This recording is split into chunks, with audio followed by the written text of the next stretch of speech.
Hey, we're live, pal. What's up, everybody? Good morning. Hey, good morning. Warren got the belt today. What up, Warren? We are up in here. What's up, Mr. Tapia? Good morning. What's up, Dad? Chino? Zebra, what's good? Gregory in here. Mac, what's good? Christian. Norm, my man. What's up, Chino? Tyler, what's up? Hello, good morning. Good morning. Good morning.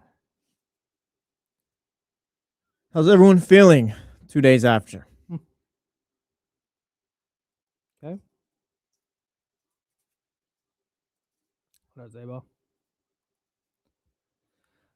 Allergies are whooping my ass again.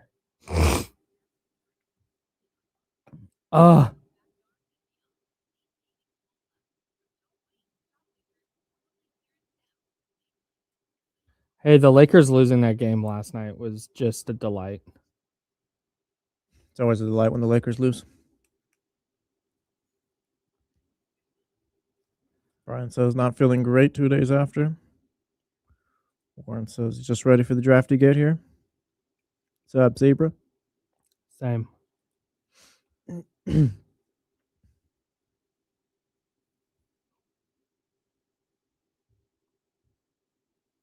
Hey, Spencer.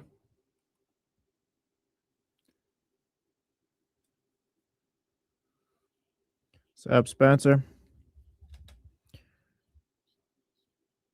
Hey, political ads are so funny to me. They're like what you see on the TV shows. Yes. Yeah. Yes. They're all like very meta.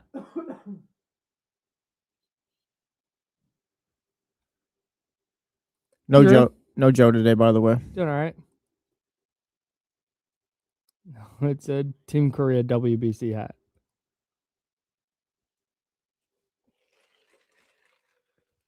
Special K is trash too. Huh? Special K, the cereal. Unless, it's like, not my favorite. Throwing like sugar on it or something. Hat Club has a bunch of Mexico WBC hats, but in like custom colorways and in the A-frame style I like a lot. And I can't decide which one I want. When do we get one of those too? Nice. Morning, TCG. I need Team USA to rebrand their WBC hat because they have one of the worst hats in the tournament. Ken Dog, shout out. Good morning, everybody. All right, 10 seconds to the legal. All right, lock in, everyone. Game phases. Lock in. Lock in. Be super serious. Relax.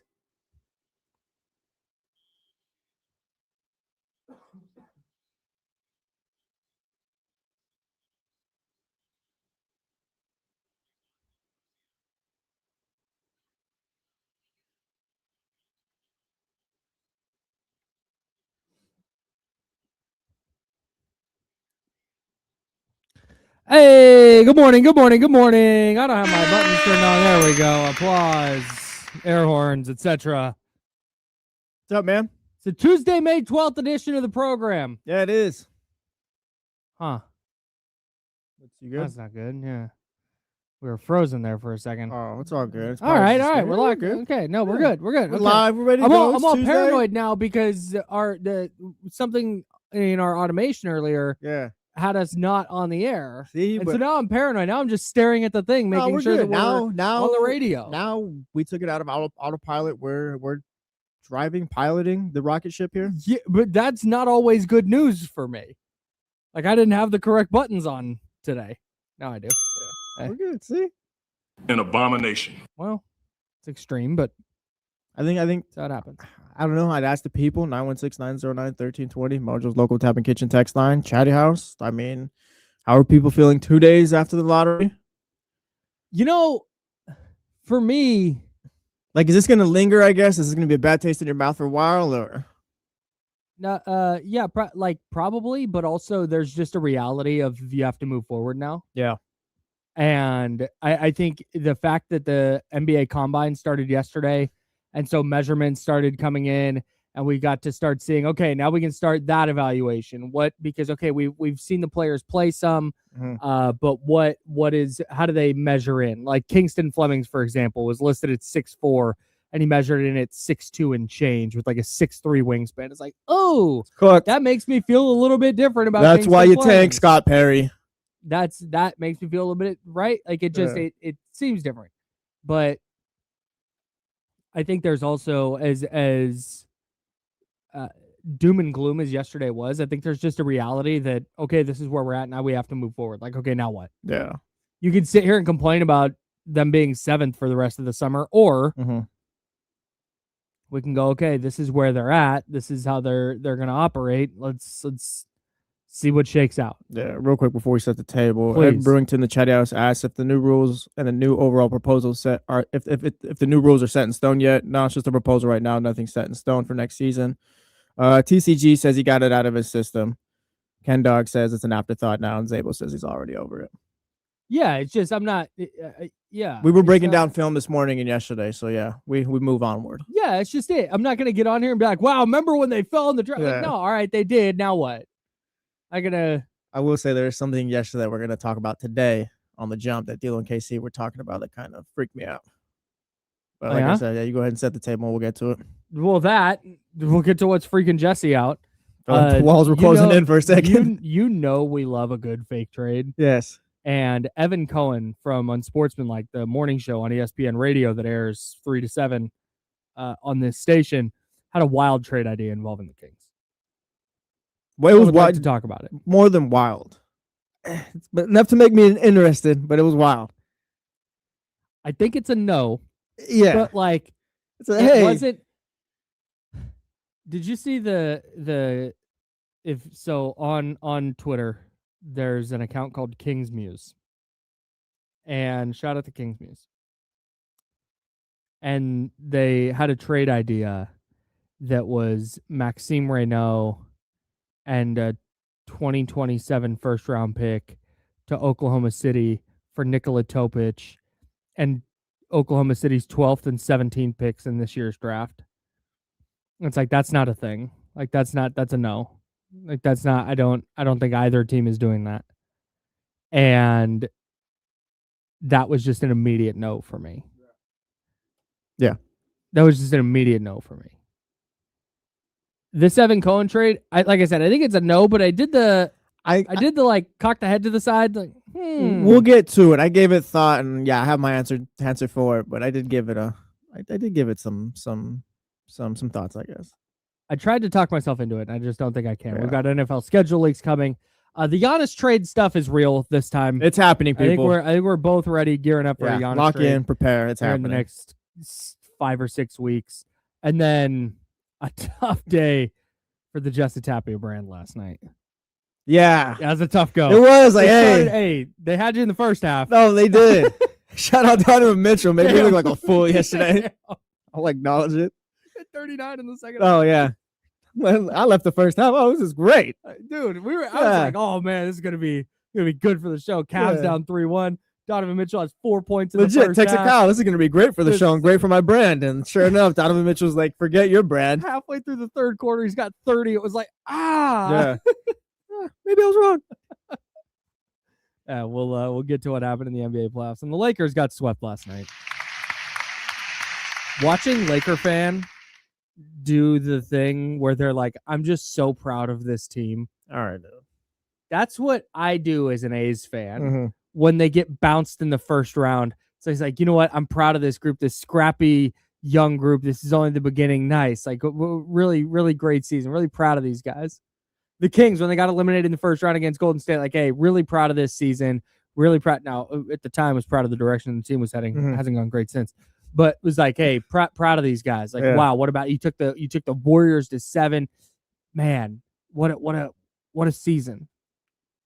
Watching Laker fan last night as they're trying to stave off a sweep, going like, I'm just when Marcus Smart had the and one that put him up 110-109 with 40 seconds left or whatever it was, 41 seconds left. Laker fans being like, they just battled, man. So proud. They've man. Congrats. Right, you bought the team fighting for their life as their season is coming to an end. Man. great. We've all seen that desperation. It's meaningless. Like, yeah, season was about to end. The Lakers gave it their all. Who cares? Yeah, you can be proud. I'm not trying to. It's No, just Lakers funny fans, watching don't be Laker proud. fan do that. Yeah. Like, you're supposed to be above this. You're the 17 titles, guys. Yeah, what happened to you guys? Oh, you hate to see it. But Lower at the standards, same I time, guess. you love to see it. All right. Potentially someone's last game too, I guess. No, to say someone. Potentially LeBron's last game, maybe. It's not LeBron's last We can game. talk about it Stop later. Stop. I don't like how rude you're being. We can talk about it later. Show some respect. It's not his last game, stupid. Yeah. This is the jump. I'm Kyle. He's Jesse. Let's get to the Kings because James Ham was on with D-Lo and KC yesterday, as he is every Monday and Wednesday at 2:30 p.m. And the Ja Morant stuff came up again. Boy, did it. And James Ham, if you missed it, in fact, you know what? Do I have? I'm just gonna play the video. Yeah, you can play the video on Twitter. I have it right here. ESPN 1320. Follow us. Yeah, follow us on Twitter/X, whatever you call it. Yeah, James talked about Ja. Never Dropped a little called nugget this. there after Casey asked him a question. A little nugget. He dropped an entire rotisserie chicken. Fair, fine. He dropped a rotisserie chicken. So Kenny asked, is the Ja Morant stuff, and this is from yesterday, Kenny Caraway asked James Ham, our Kings insider and host of the Locked On Kings podcast, hey, is this Ja Morant stuff just Twitter talk, or what's the deal with the Ja Morant stuff? I'm not trying to put you on the hook for anything, Oh, okay. Here's Kenny's question. I forgot it was part of the video. so we're just talking. But like, how real do you think the Ja stuff is? Like, do you think it's Twitter talk, or is there real interest potentially with Scott Perry for the right price? No, it's more than Twitter talk. It's solid. Yeah, whether it's going to happen or not, like, I don't know. I mean, but it was something that nearly happened at the deadline, or at least was discussed at to a pretty high degree at the deadline. But then you have to worry that again, if Giannis is going to be available, does Ja get thrown into some multi-team deal, and next thing you know, he disappears as an option.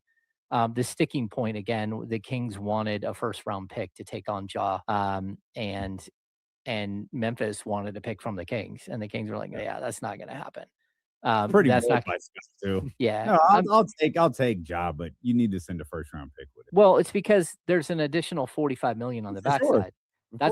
That's why I said, like, hey, is there a possibility that you could offer Zach for Ja, the number 7 for the number 3, but the Kings throw in the 2031 Minnesota pick. So not only do they get an extra pick, they fall down 4 spots in the draft, but they also save $45 million next season for a player that is, has expired in their market. And that's something, they would have Zach for a little bit of time, or buy Zach out, or do whatever they want, trade him again at the deadline if that's something that happened. But that would at least help them move their process along in a different way. And that's what you're looking for in these situations. And look, I don't know if Ja would be long for here or not, but I certainly think he has every reason to be on his best behavior and to get it right. And I know he's been working out like crazy trying to get ready for the season. So I would put it as like a possibility, and probably a higher possibility than almost any other thing that might happen. And I don't know what the deal would look like. Again, I don't know if it would be Zach, or if it would be a combination of other players, DeMar DeRozan, and, start stacking up players to try to get it that way. But there's a bunch of different ways you could get that deal done. Huh. Your thoughts?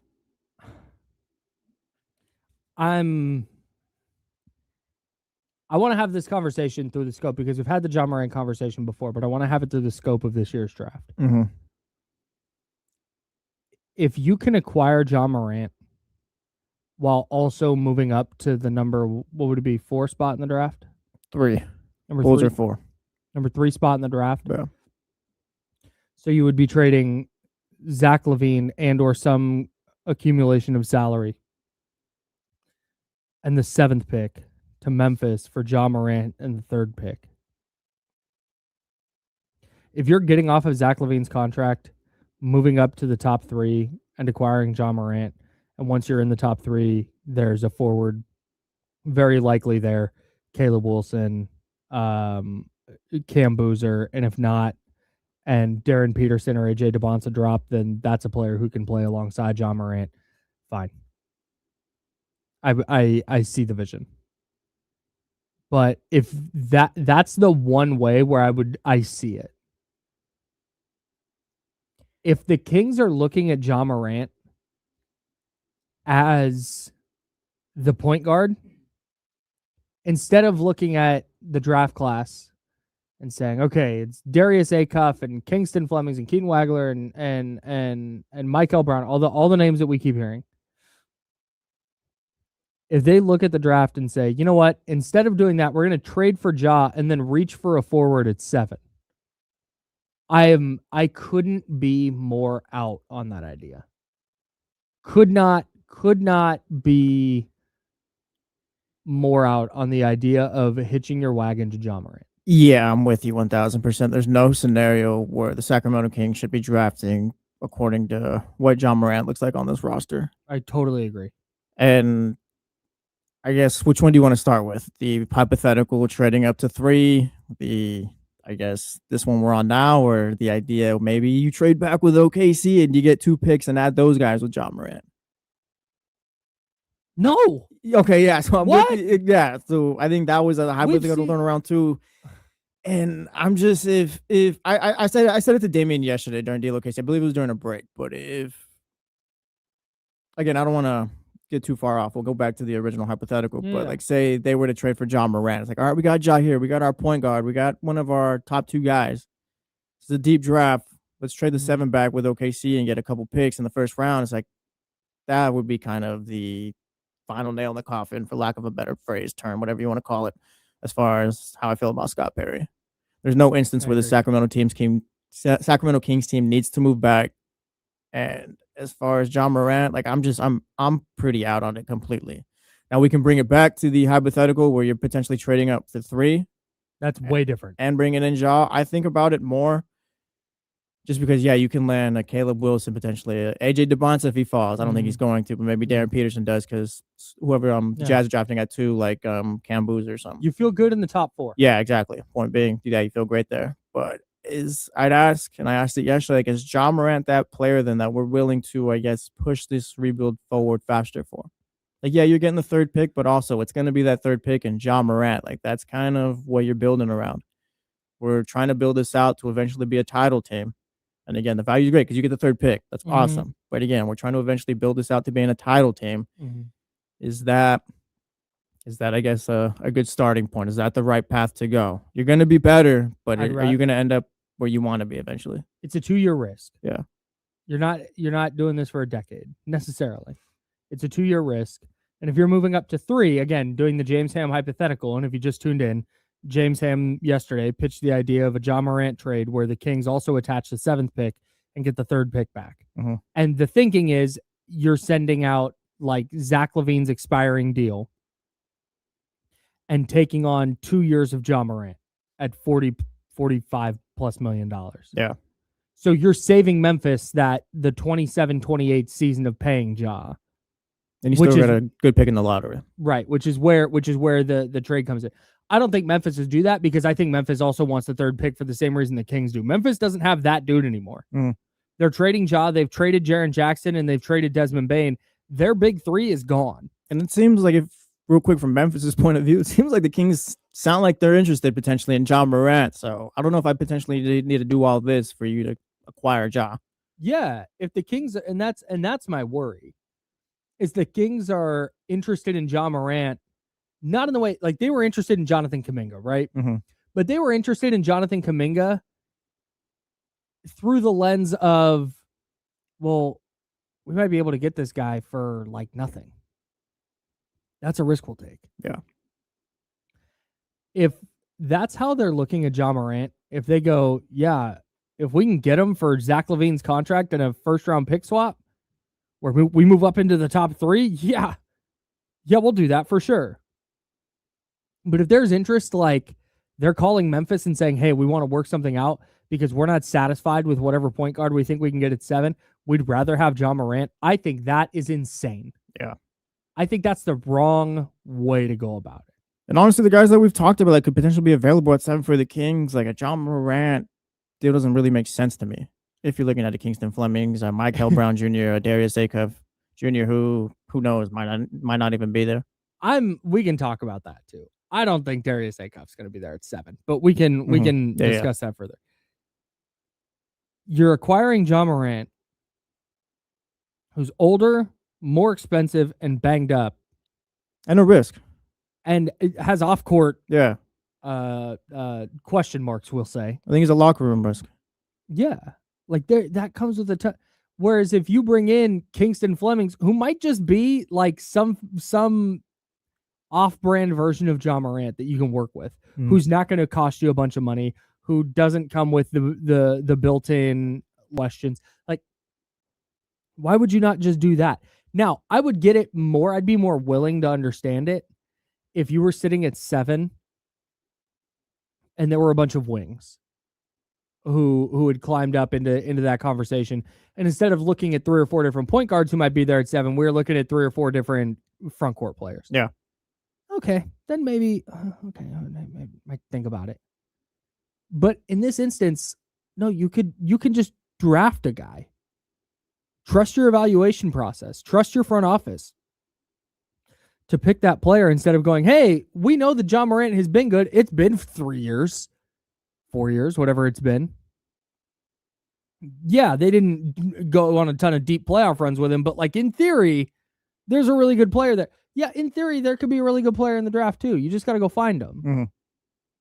So I'm out, man. I'm out on the idea of like, we've seen the Kings do this before, where instead of like picking at one spot, they traded back and you get a bunch of first-round picks. This isn't the NFL. It doesn't work like that. Even in a deep draft, if you move back to 12 and 17, you're taking on a way bigger risk than if you just pick somebody at 7. That's where I land on this.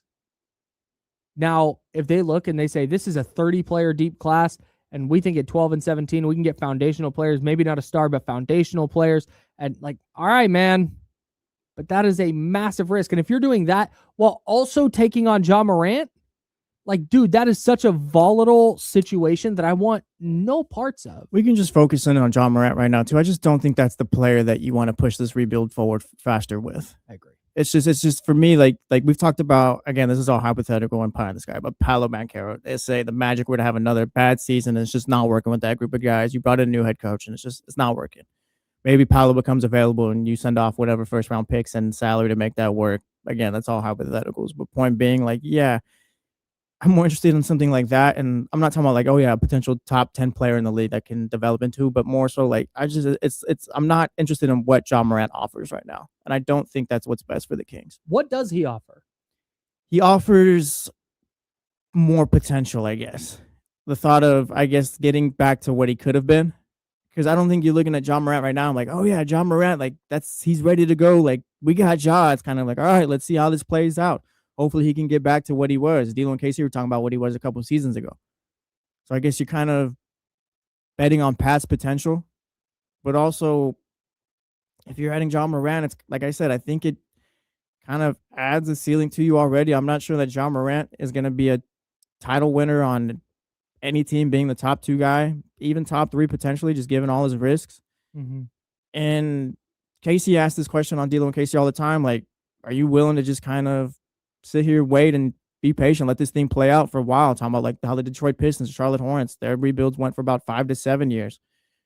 That's a long time, but as far as filling this point guard spot, I think I'm willing to wait another season instead of giving it to Ja Morant. Whereas, like, yeah, you bring in, and it, like, you can bring in whatever guard, Kingston Flemings, Acuff, whoever, with the 7th pick. But point being, whatever role Ja Morant is supposed to fill, I'm willing to pass on that and kind of, all right, take my chances on the draft next year, trying to find a different avenue if it's going to come down to a vet.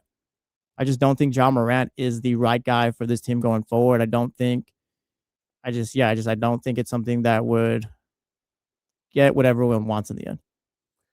Maybe you'll get to the playoffs and you'll win some games, but I'm not interested in fast forwarding this rebuild for the sake of, all right, we're back in the playoffs. Mm-hmm. Like, this is great. Like, no, eventually you want to get back. You want to get to eventually being a title team, not even get back. And also, trading for Ja Morant doesn't necessarily mean you're just automatically making the playoffs. Yeah, but I think that's kind of the assumption. Like, you're going to bring in a decent player. Memphis was 7 and 13 with Ja Morant this year. with Ja Morant in the lineup. If you're bringing in Ja, it's a couple seasons on his contract, so I'd assume, yeah, like you're trying to get to the playoffs at some point. Sure, you're Yeah. trying. To bet you can try. I get the idea that, oh, I don't want to wait 5 or 6 years. I don't want to do. No, you got to hit the button. You got to hit fast forward. And if you have an opportunity to do that, I agree you should do that. But my issue with the Ja Morant part of this is if you're like, hang on, put everything on hold because we're going to push our chips in. We're going to skip drafting a point guard. We're going to get Ja Morant instead, and we're going to try and make a push. If you're yeah, you could push yourself back into play-in contention, or maybe you sneak into the playoffs. Yeah, maybe, but is this a long-term, like we're gonna build a championship contender around Ja Morant? Yeah, and in the chat, that F guy 916 says y'all keep skipping a ton of steps talking about being a title team. Can we get consistently good first? Like that's the thing. Like, yeah, you'll be consistently good, I'm sure, at some point with Ja, but I don't think that's the starting point to getting to a title team in the end. Like, I don't think you're gonna reach where you want to with that. I'm not sure that's true. That you'd be consistently good with Ja. I think there's a floor where, like, yeah, maybe you could be like a play into potential top 6 team, but like I said, I don't know if you're ever reaching what the Grizzlies were as a 2 seed back then, or we're good in the West. I don't know if that's ever happening for the Sacramento Kings with Ja Morant. He's the thought. Like, I used to love Ja. To me, he was next in line. He was going to be the face of the league. I agree. And then all the gun stuff and the Instagram stuff happened, and that fell apart. He comes back from suspension. He's dealing with injuries, and he's just never really found his footing since. So we're all just kind of betting on what could have been, what used to be, and maybe that can be the thing going forward to a certain degree. Because I don't know if anyone's expecting Ja to be what he was at his peak, but it's like I said, it's a lot of risk involved, and I don't think that's the move the Kings need to take a risk on right now. Not to mention, he can't stay healthy. Yeah. Like, he has had injury problems for the last several years. Last few years for sure. Remember, in that playoff series against Oklahoma City, he jumped and took a weird fall and missed the last game of that series. Mm-hmm. Like, there is a ton of risk on tacked on to the fact that we don't even know if he's good at basketball still. He's good at basketball. Like, he's good, but it's just to what level? If he's great at basketball still,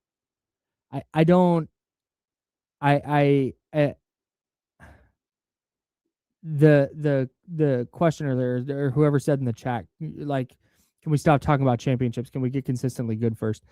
I'm going to the like, obviously consistently good would be great, but I don't. For me, like, the championship part of this comes with being consistently good. If you're consistently that good, you're in the title conversation. Well, there's levels of being consistently good too. Like, I think there's a cap on what a Ja Morant.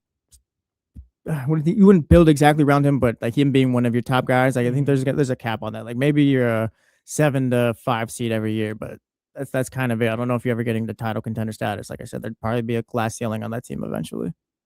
There's just a lot of risk involved. And say if it doesn't work as well, then you kick the can down the road for 2 seasons, and like, how are you getting your point guard again, or that guard that you want, or that player? That's it, and that's it. So you want to get consistently good. I don't think you're getting 10 years out of Ja Morant. I think you might get your 2 years, and then you punt and let him walk in free agency, and now all of a sudden you're just like, all right, well, we're back here now. I don't see the benefit of it at all, unless you think that player is going to be the best player on a title team. And I don't think Ja Morant is that anymore. It's just not the risk they need to take right now to me. I am 100% with you. If another player rises and, hey, like, it's different, then sure, maybe take a look at that. Because I'm not opposed to bringing in a vet to help move this thing forward. Like I think there's certain players where like they can help, but I just don't think Ja Morant is the one for that. I've been in this market since 2011 doing media. And I've watched so many times they try and piece together like, oh, we just want to contend for the playoffs. We just want to get to the playoffs. I just want to get, all we got to just make a move to get to the playoffs. That's the goal. You just want to get back to the playoffs. And you set yourself back in doing that. Because you can't there's no move you can make that's going to guarantee, hey, we're going to go to the playoffs every year now. You set yourself back by not looking long-term. And I think the Ja Morant thing is extremely, extremely short-sighted. And I think that's how teams get in trouble. We'll continue talking about this. We have another wild trade to get to as well. That even more wild than Ja Morant. I don't think it's going to happen. No, but it's an interesting thought exercise. We'll get to that. It We is got NBA radio. playoffs and NFL schedule leagues coming. And Will Griffith, Will the people from the King's Herald, is going to join us at 8:30 to talk about where he's at after the lottery. All right, I'm Kyle. He's Jesse. More Kings on the Jump coming up. It's ESPN 1320 Sacramento Sports Center.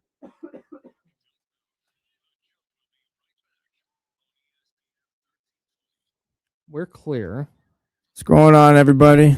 Good morning. Good morning. Hit the thumbs up, please. There was one time where I could have been talked into Ja Morant, but as the guys were talking about it yesterday, it felt like the walls were closing in on me a bit. I'm not. Overprotect's not connecting, and it's super annoying. Yeah. Shout out to the work internet stuff.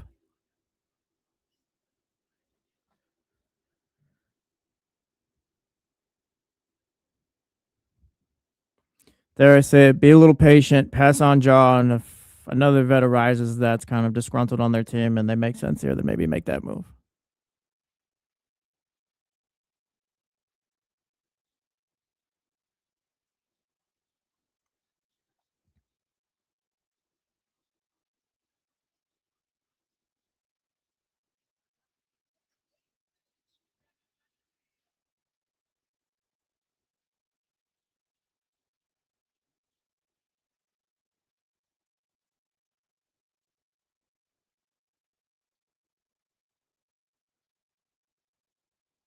What's up, Germs?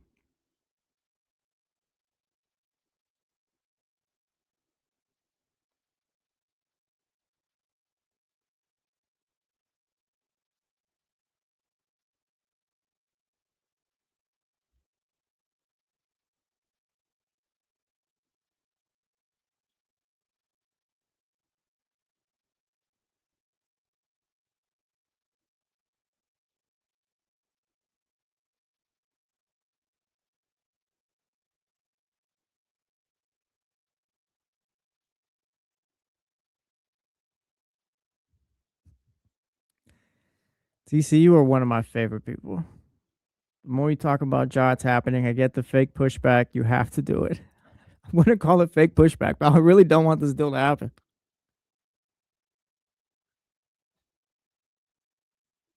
Morning, Gabriella.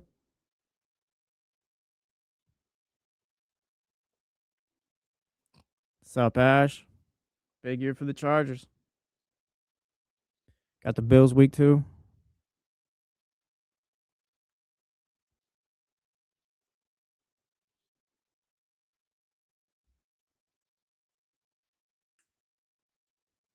Shout out, Jess. Good morning.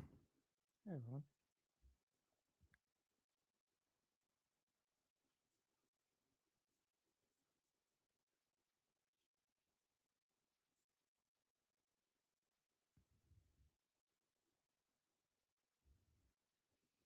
Yeah, no doubt. There's a great player there still, but for how many games and just what level is that explosiveness at, just given all the injuries he's coming off of?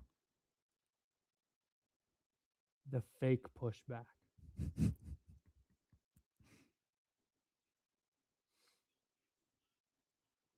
I agree with this. Could a team loudly sign David Njoku?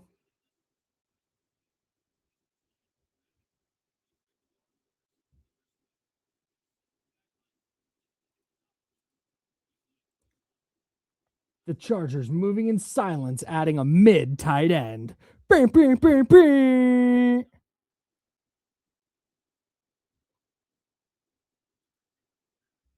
We've been waiting on you, Emiliano. Shout out. Ash, I can't give you that one. Like, the Chargers are generally, like, they flame out in the playoffs or towards the end of the season every year, but, like, they're generally successful for the most part. Chargers of the NBA would be like I wouldn't say I'm a Charger hater. I am a hater of the way the Chargers get talked about. I think the Dolphins are the kings of the NFL. Oh, that's a good one. Yeah.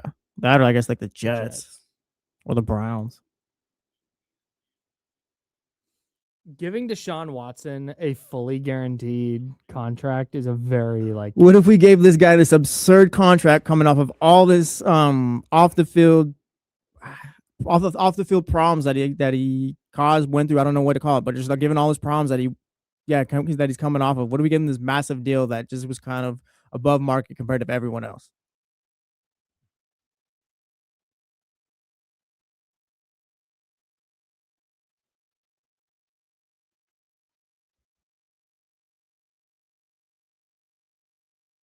Bears might be the Kings.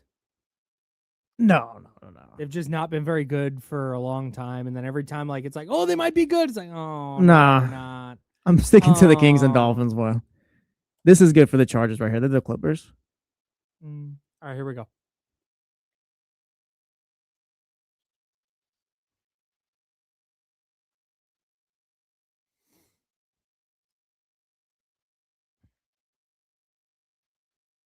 Welcome back to The Jump with Kyle Madson and Jesse Tapia. I'm Kyle. That's Jesse. Who's the NFL team you have to compare the Sacramento Kings to? 916-909-1320, 916-909-1320. Appreciate everybody hanging out with us on the radio, on the Odyssey app, and of course on YouTube and Twitch. Yeah, good morning, everybody, still. Wherever you watch or listen to your Kings content, we got you covered. I don't think so. We're talking about this Ja Morant stuff because it just keeps lingering. Provocative, gets the people going. It does. And James Ham, our Kings insider, yesterday with D'Lo and KC, if you missed it, was like, hey, this was close to happening at the trade deadline. Mm-hmm. They'll almost assuredly revisit it. And that's an important thing right now, because that could alter the way the Kings operate in the NBA draft. Yeah. And so that's why this matters again. Why we're looking so closely at this. Oh, and the wall's closing in on me again, Kyle.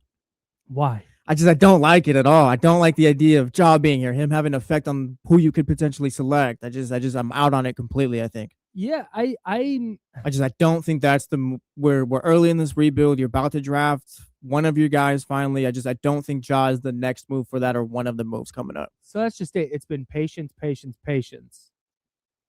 And the button you're gonna hit is that. And I'm not even opposed to trading for a vet eventually. I don't think Ja Morant is that vet right now. I agree. Yeah. They're all gonna have warts. Shout out Kenny Caraway, that's his thing, but this one's got a little too much warts. Too many warts? Too many. Yeah, a little bit too many warts. Yeah, man. 916-909-1320, 916-909-1320. You can hit us on the Mojo's Local Tap and Kitchen studio text line. A big shout out to Mojo's Local Tap and Kitchen. It's our favorite bar downtown. And our favorite bar in Sacramento. It just happens to be downtown on I-15th. Walking distance to the arena. Shout out Mojo's. FYI. Go check it out. Get that ESPN 1320 special. It's 16 ounces of California craft beer. And they're delicious beer battered onion rings or French fries if onion rings aren't your bag, because I understand that onion rings aren't for everybody. Yes. Work that out with Mojo's. Like, what if they don't like onion rings? Well, yeah, it's a great point. We can do fries.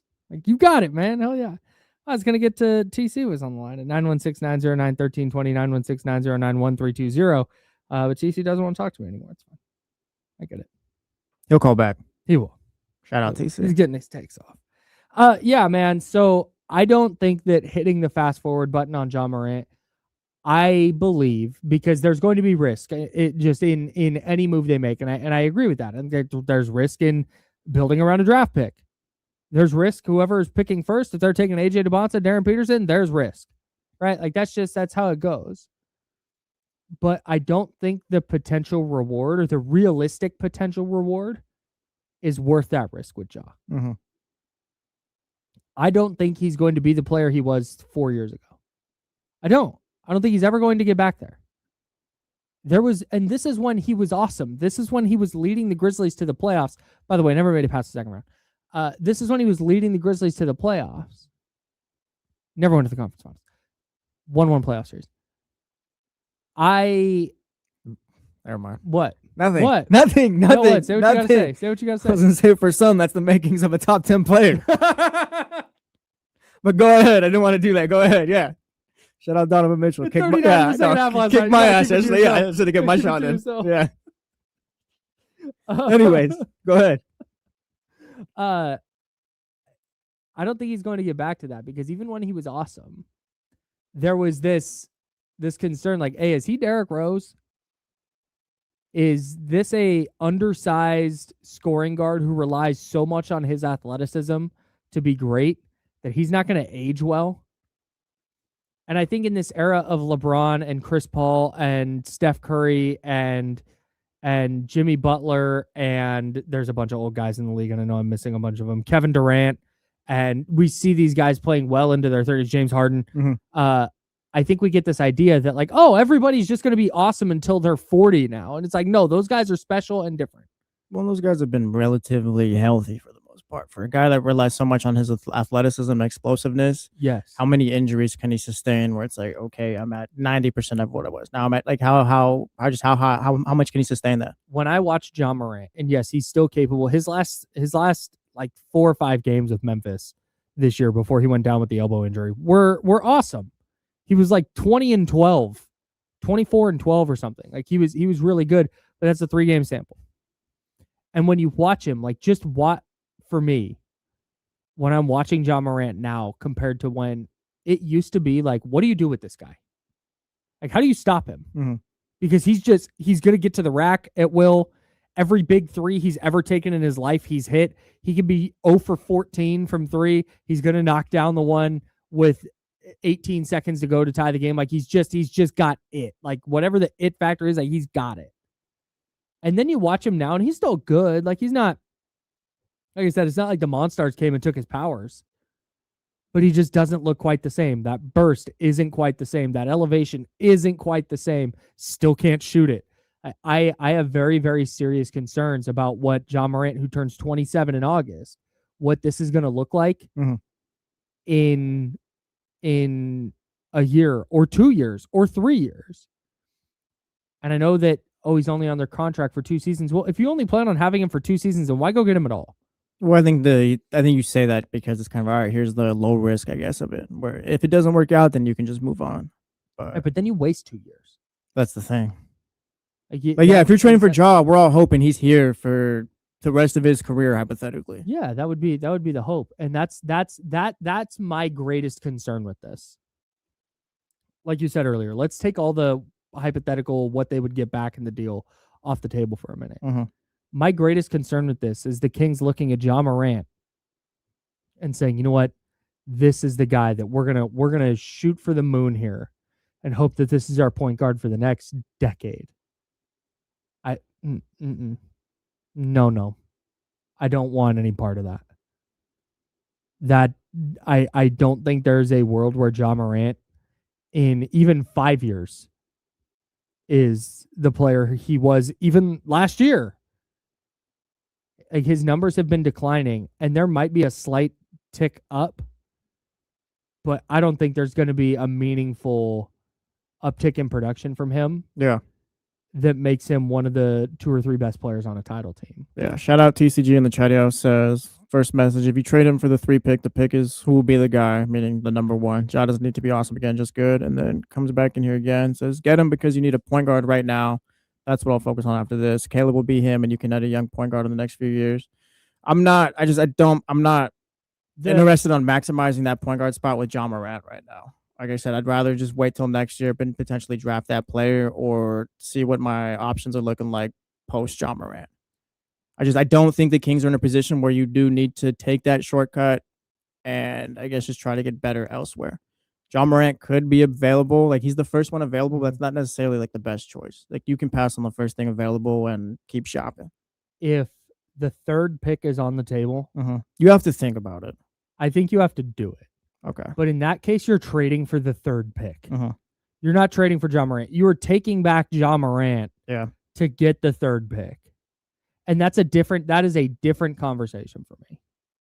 I'm talking about a world where the Kings go, yeah, hey, we want to trade for Ja Morant. And again, we just know that the Kings are interested. I don't know if, again, my hope is that it's the same level of interest they had in Jonathan Kuminga. Where like, yeah, we'll take on that player for nothing. or if we're gonna benefit, if we can move up from 7 to 3 to take on Ja Morant, then sure, yeah, go ahead.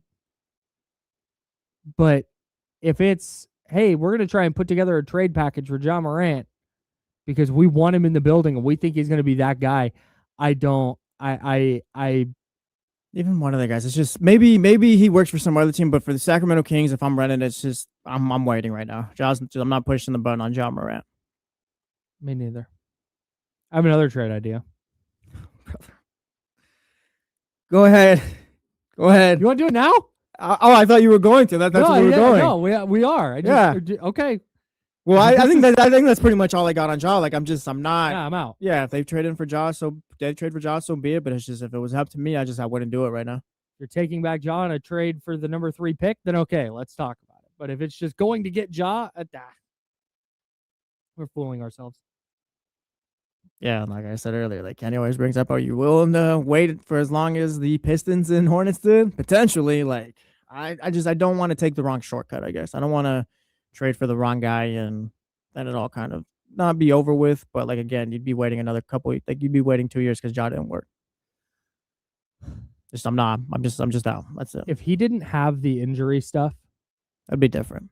I would feel different. It's not even the off-court stuff that bothers me that much. It's not even the locker room stuff that bothers me that much. It's the injury stuff. Yeah. And I think if you trade for Ja Morant and he's playing 40 games, even 50 to 60, I don't think that's going to work. I would 65, agree. yeah. I would agree. All right, I'm Kyle. That's Jesse. This is The Jump on ESPN 1320, Sacramento sports leader. Evan Cohen from Unsportsmanlike, friend of the show. Morning show on ESPN. Friend of the program. He's going to join us tomorrow at 8 o'clock. And he's joining us tomorrow because I happened to see one of his tweets fall across my timeline yesterday. And it was a bunch of Joel Embiid trade ideas. Oh, brother. Sacramento was on the list. Yep. It was Domantas Sabonis and Malik Monk for Joel Embiid. Look. Talk about it. Look. I'm willing to move off of Domantas Sabonis here for a first-round pick. I'm out. Sure. I'm off the Domantas Sabonis experience, all that stuff. I'm not willing to build around. I'm not willing to try it again. I think the next move is a trade.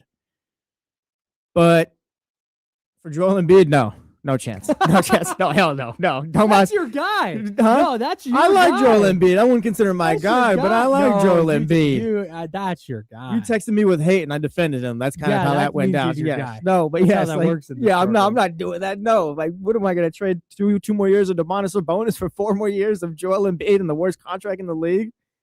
Hey, Joel's gonna 2 more years with a player option. And that's a big ass player option too. That's a $67 million. Yes. No, I'm okay. Evan Cohn, appreciate you. Shout out. Content, baby. We'll talk to you tomorrow, and you will try to sell us on this idea. But no, I'm out on Joel Embiid. This would be worse than watching Joel Embiid. Hold on. You watched Joel Embiid. Go ahead. Let's put it into perspective. Yeah. We just got done talking about Ja Morant for about 40 minutes. This would be worse than Ja Morant. It would. Yeah, this would be worse than Ja Morant. I could stomach trading for Ja Morant and making it work. It wouldn't be my first option. I wouldn't even like it, but I could see the vision. Joel Embiid, yeah, no, I'm out.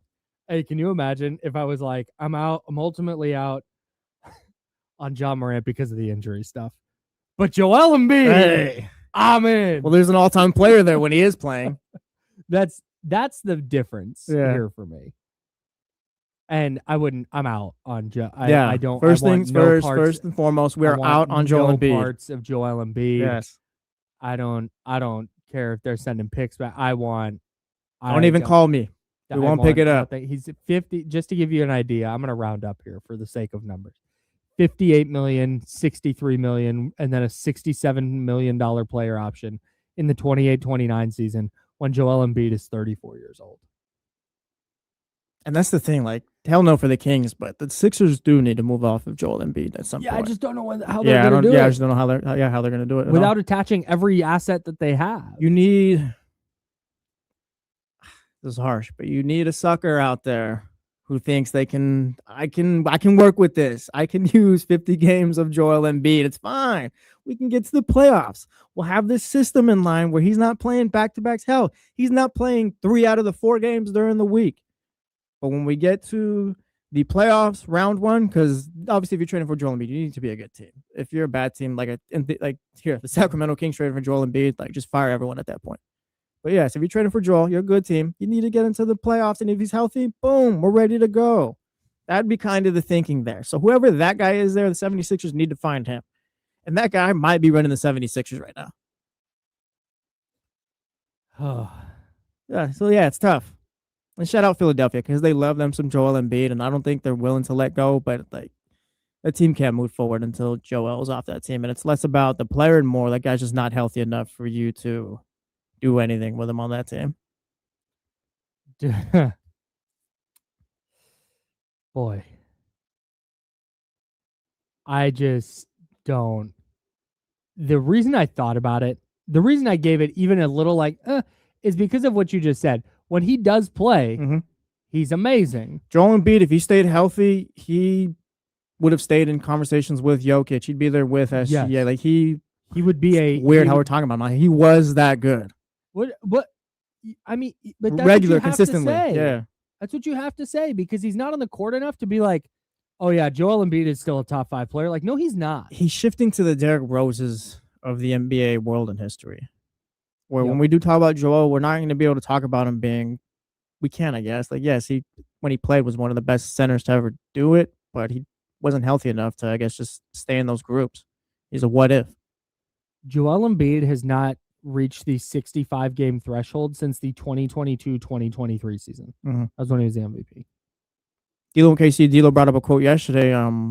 It was from Joel Embiid. I can't remember the article, but paraphrasing, it was kind of like before the season, like he knows there's not much left in his body as far as NBA time. Yeah. Do you know how many times in his career he has reached the 65-game threshold? It can be more than twice. I'd go twice if it is. Twice. Yeah. 2 times. Like, this is. Well, that was the thing when they drafted him too. He wasn't like this healthy player. Like, didn't play the first 2 years because of injury. It's just he never got on the other side of it. The NBA's all-time leader in free throws made per game. Shout out. Salute. Yeah, when he's on and when he plays, I mean, we watched it. We watched it against the Celtics. He swung that series. Celtics, a team that we all thought was a title contender. He swung that. I'm sorry. Yeah, boy, I don't mean to. Oh, it's funny now.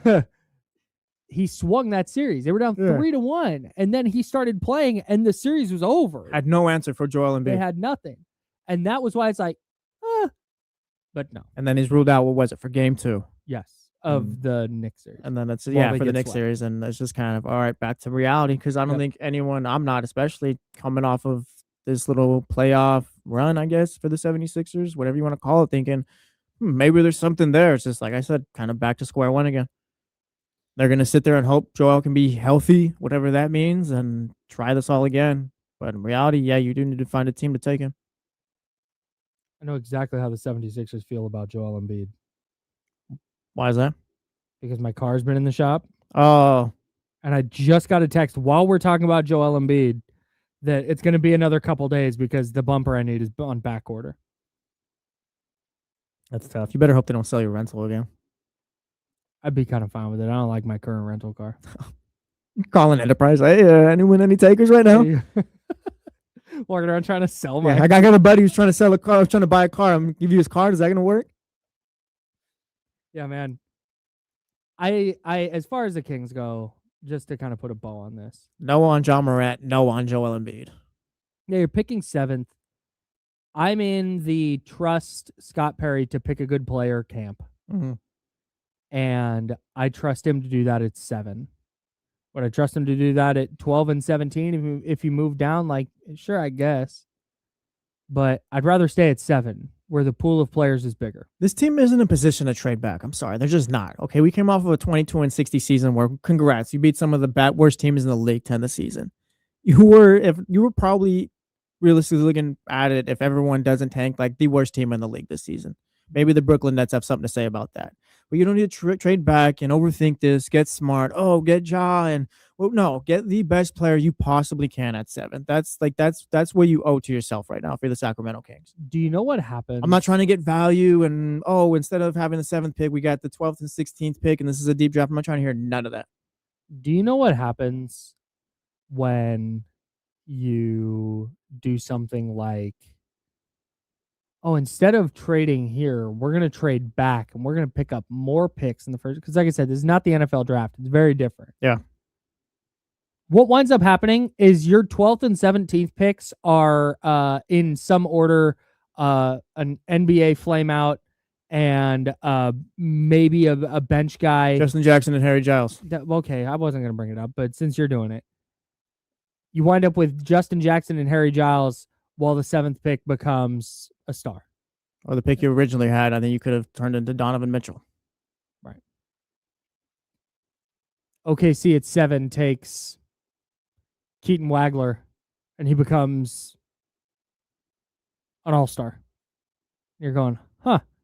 Should have just stayed there and done that. Yeah. Like, no, you Take the best player available. We cannot, and I cannot, in good conscience, I can't get my head around getting on the radio yesterday and being like, what a disaster, what a calamity that they fell back 2 spots in the lottery, and then go, you know what they should actually do? Go back 5 more spots. That's You are not that team, pal. That sounds insane. Yeah. That sounds insane. Oh, if there's a If you had said on draft day, hey, and I know they couldn't fall this far, but follow me on lottery day, hey, they're going to fall to 12. But in the process, you're going to pick up the 17th pick. Nobody's doing that. Nobody. Yeah. TC might do that. Maybe. But you seem to be, given the combine measurements that came out yesterday, think that Acuff could potentially go higher than 7. I'm hoping that he's the guy that falls to them. That's been the guy I've kind of had my eye on for the last couple months. I get he don't play defense or any of that stuff, but I'm going to take my risk. I'm going to take my risk and assume that Scott Perry's able to build out a team good enough to play with Darius Acuff and kind of hide his deficiencies on defense. Oh my God. Oh, something happened with the car again? The estimated date of completion for my car has gone from May 12th to May 20th. Brutal. Yeah. Anyways. It's a bad beat. Anyways. I don't think Darius Acuff is making it to 7. I think the defense stuff is very overblown. I don't think teams care that much about that. I think that becomes an issue once they're in the NBA. Mm-hmm. But when you have a player who shoots 44% from 3 and whatever he shot from the field, who scores it the way he does, and who averages 7 assists per 40 or whatever he did in college, like, you're just going to go, okay, we'll take that risk. The same way we as Kings fans are all going, yeah, we'll take the risk that he doesn't play defense. You just build around him. That's what every other team is going to do. All of the reasons that we love Darius Acuff, I think, are the reasons that other teams are going to love Darius Acuff. I saw somebody the other day say, well, the Nets took a bunch of guards last year. They're not going to take another one. Like, yes, they will, because none of their guards are that good of a prospect. Yeah. I think there is slim to 0 chance that Darius Acuff falls to 7. It disappoints me, Kyle. Hope he does. I think that would be a huge coup for the Kings. Like, that would be awesome if Darius Acuff falls to 7. And if he does, you sprint to the podium. You say, to hell with trading back. To hell with, no, that's the guy. We'll go get that guy and figure it out. Yeah. I just don't think there's, again, never say never. I think there's only a very, very slim chance he's available if the Kings stay at 7 and don't move up. Can I interest you in an Etsy witch? You know what? Yeah, man. Yeah, you can. Cool. All right, we'll talk about that then eventually again. Some of us learn from our mistakes. And you know what? I'm willing to fix this. Let's so we've got Tuesday tiers coming up. We do this every Tuesday. Every Tuesday that we remember to do it. It started as a football season bit because I think power rankings are silly because nitpicking whether that team is 10th or 11th best, it's like, no, they're probably roughly the same. So we started tiers, and then I decided to take it into other things. I want to put potential Kings draft prospects into tiers. And we're going to do that next. And we would love to have your help at 916-909-1320, 916-909-1320. You can call that number. You can text that number on the Mojo's text line. We'd love to hear from you on the jump. That's Jesse Tapia. I'm Kyle Madson. Second hour next on ESPN 1320 Sacramento Sports Center.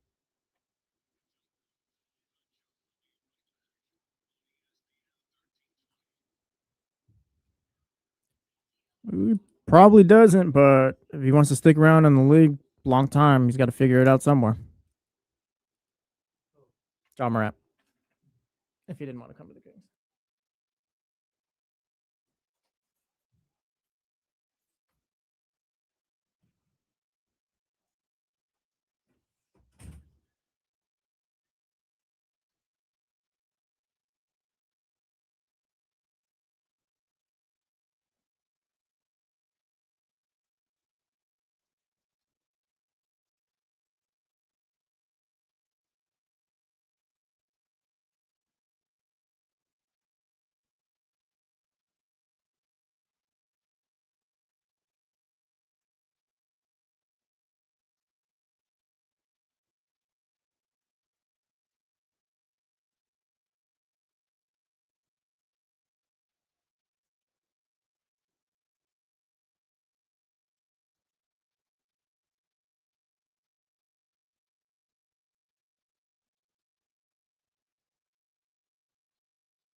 What's going on, chat? Yeah, so thumbs up if you haven't already, please.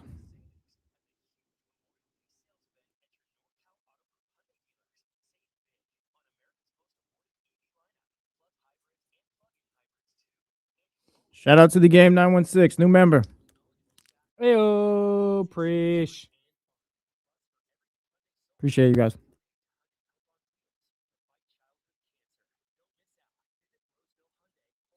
Oh, bet. I'm on it. No, not yet. Might do that today, actually. I hit a little target run. Yep. I was We're talking actually a lot of Giants. texting Kyle about the Giants yesterday, believe it or They're a not. mess. Yeah. I think I know what the reason is too as to why they're a mess. I don't know if Giants fans are ready to admit it though. Find out in 1 minute. Yeah. Oh, buddy, we already talked about this.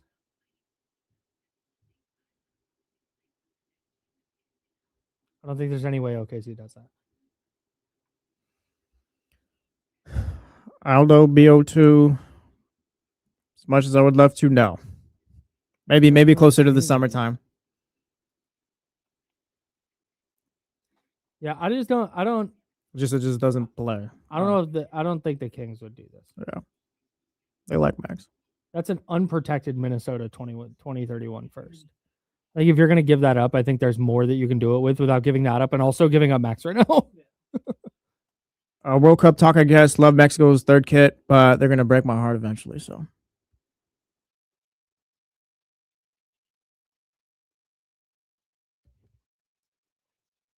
All right.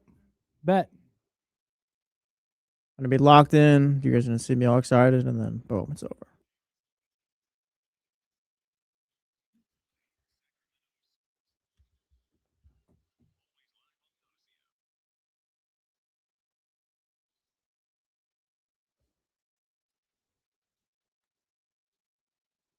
Welcome back to The Jump with Kyle Madson and Jesse Tapia. Electric Feel, MGMT, the rejoin. Shout out. Tim Lincecum's walkout song. Shout out Tim Lincecum. Shout out to the Giants won yesterday. Yeah, boy, did they. They can beat the Dodgers and like that's it. Yeah, if you played the Dodgers all season, they'd be one of the best teams in the league, if not the best. Which for some Giants fans is all that matters. Yeah. Starting to, I think, figure some things out about the Giants, Kyle. Oh, yeah? Yeah. What? Buster Posey might stink at his job. Ooh. Well. Like, yeah, that might just be what it comes down to. Well. Like, none of the players he's signing are working. None of the players he's trading for are working. Well. Rafi Devers is hitting a little bit better the last few games or so. I'll give him that. Yeah, he's starting to hit. But Tony Vitello, like, hey, that's not working either. He's coming out to the mound the other day for a pitching change. Bullpen coach, whatever you want to call him, like, who do you want? Yeah, Jesse Chavez. Who do you want?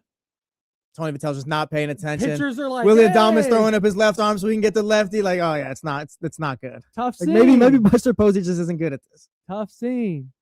Yeah, man. Players got to perform and all that. And, like, he's brought in good players, I guess. Like, Willie Adames was supposed to be good. Rafi Devers wasn't supposed to be as bad as he's been, but I think Devers is going to start hitting because all the peripheral stuff says that Devers is just. I think he's trying to hit every ball 4,000 feet. yeah, we are just coming out of April.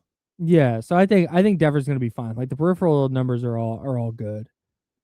Are all kind of tracking towards him where he coming normally back. is. Yeah, And if he starts hitting's contagious. If Devers starts hitting, then I think you see some production up and down the lineup. But at the same time, you don't get credit for getting players who were good. Mm-hmm. And I think if Buster Posey was Scott Smith, or pick a generic name, I think more people would be on his head. yeah, I'm with you. But because it's Buster Posey, like, oh, he can do no. My favorite thing was last year, the Buster Posey said it's go time. Guys, when Buster says it's go time, then they were just ass. Yeah, it's if your GM throws out a little saying or motto for the offseason, you're cooked. Okay, for the Red Sox a couple seasons ago, it was full throttle. Nothing happened. It's go time. Joe, your thoughts on the Giants?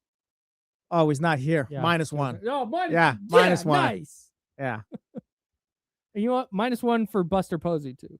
You For know, Joe, yeah. for Buster Posey. Yeah, until Buster Posey figures that out, it's a -1 for Joe. I can't believe they called up Bryce Eldridge so he could ride the behind. Yeah. Bryce is going to sit. He's going to learn. He's going to sit behind Rafi Devers. Like what I get.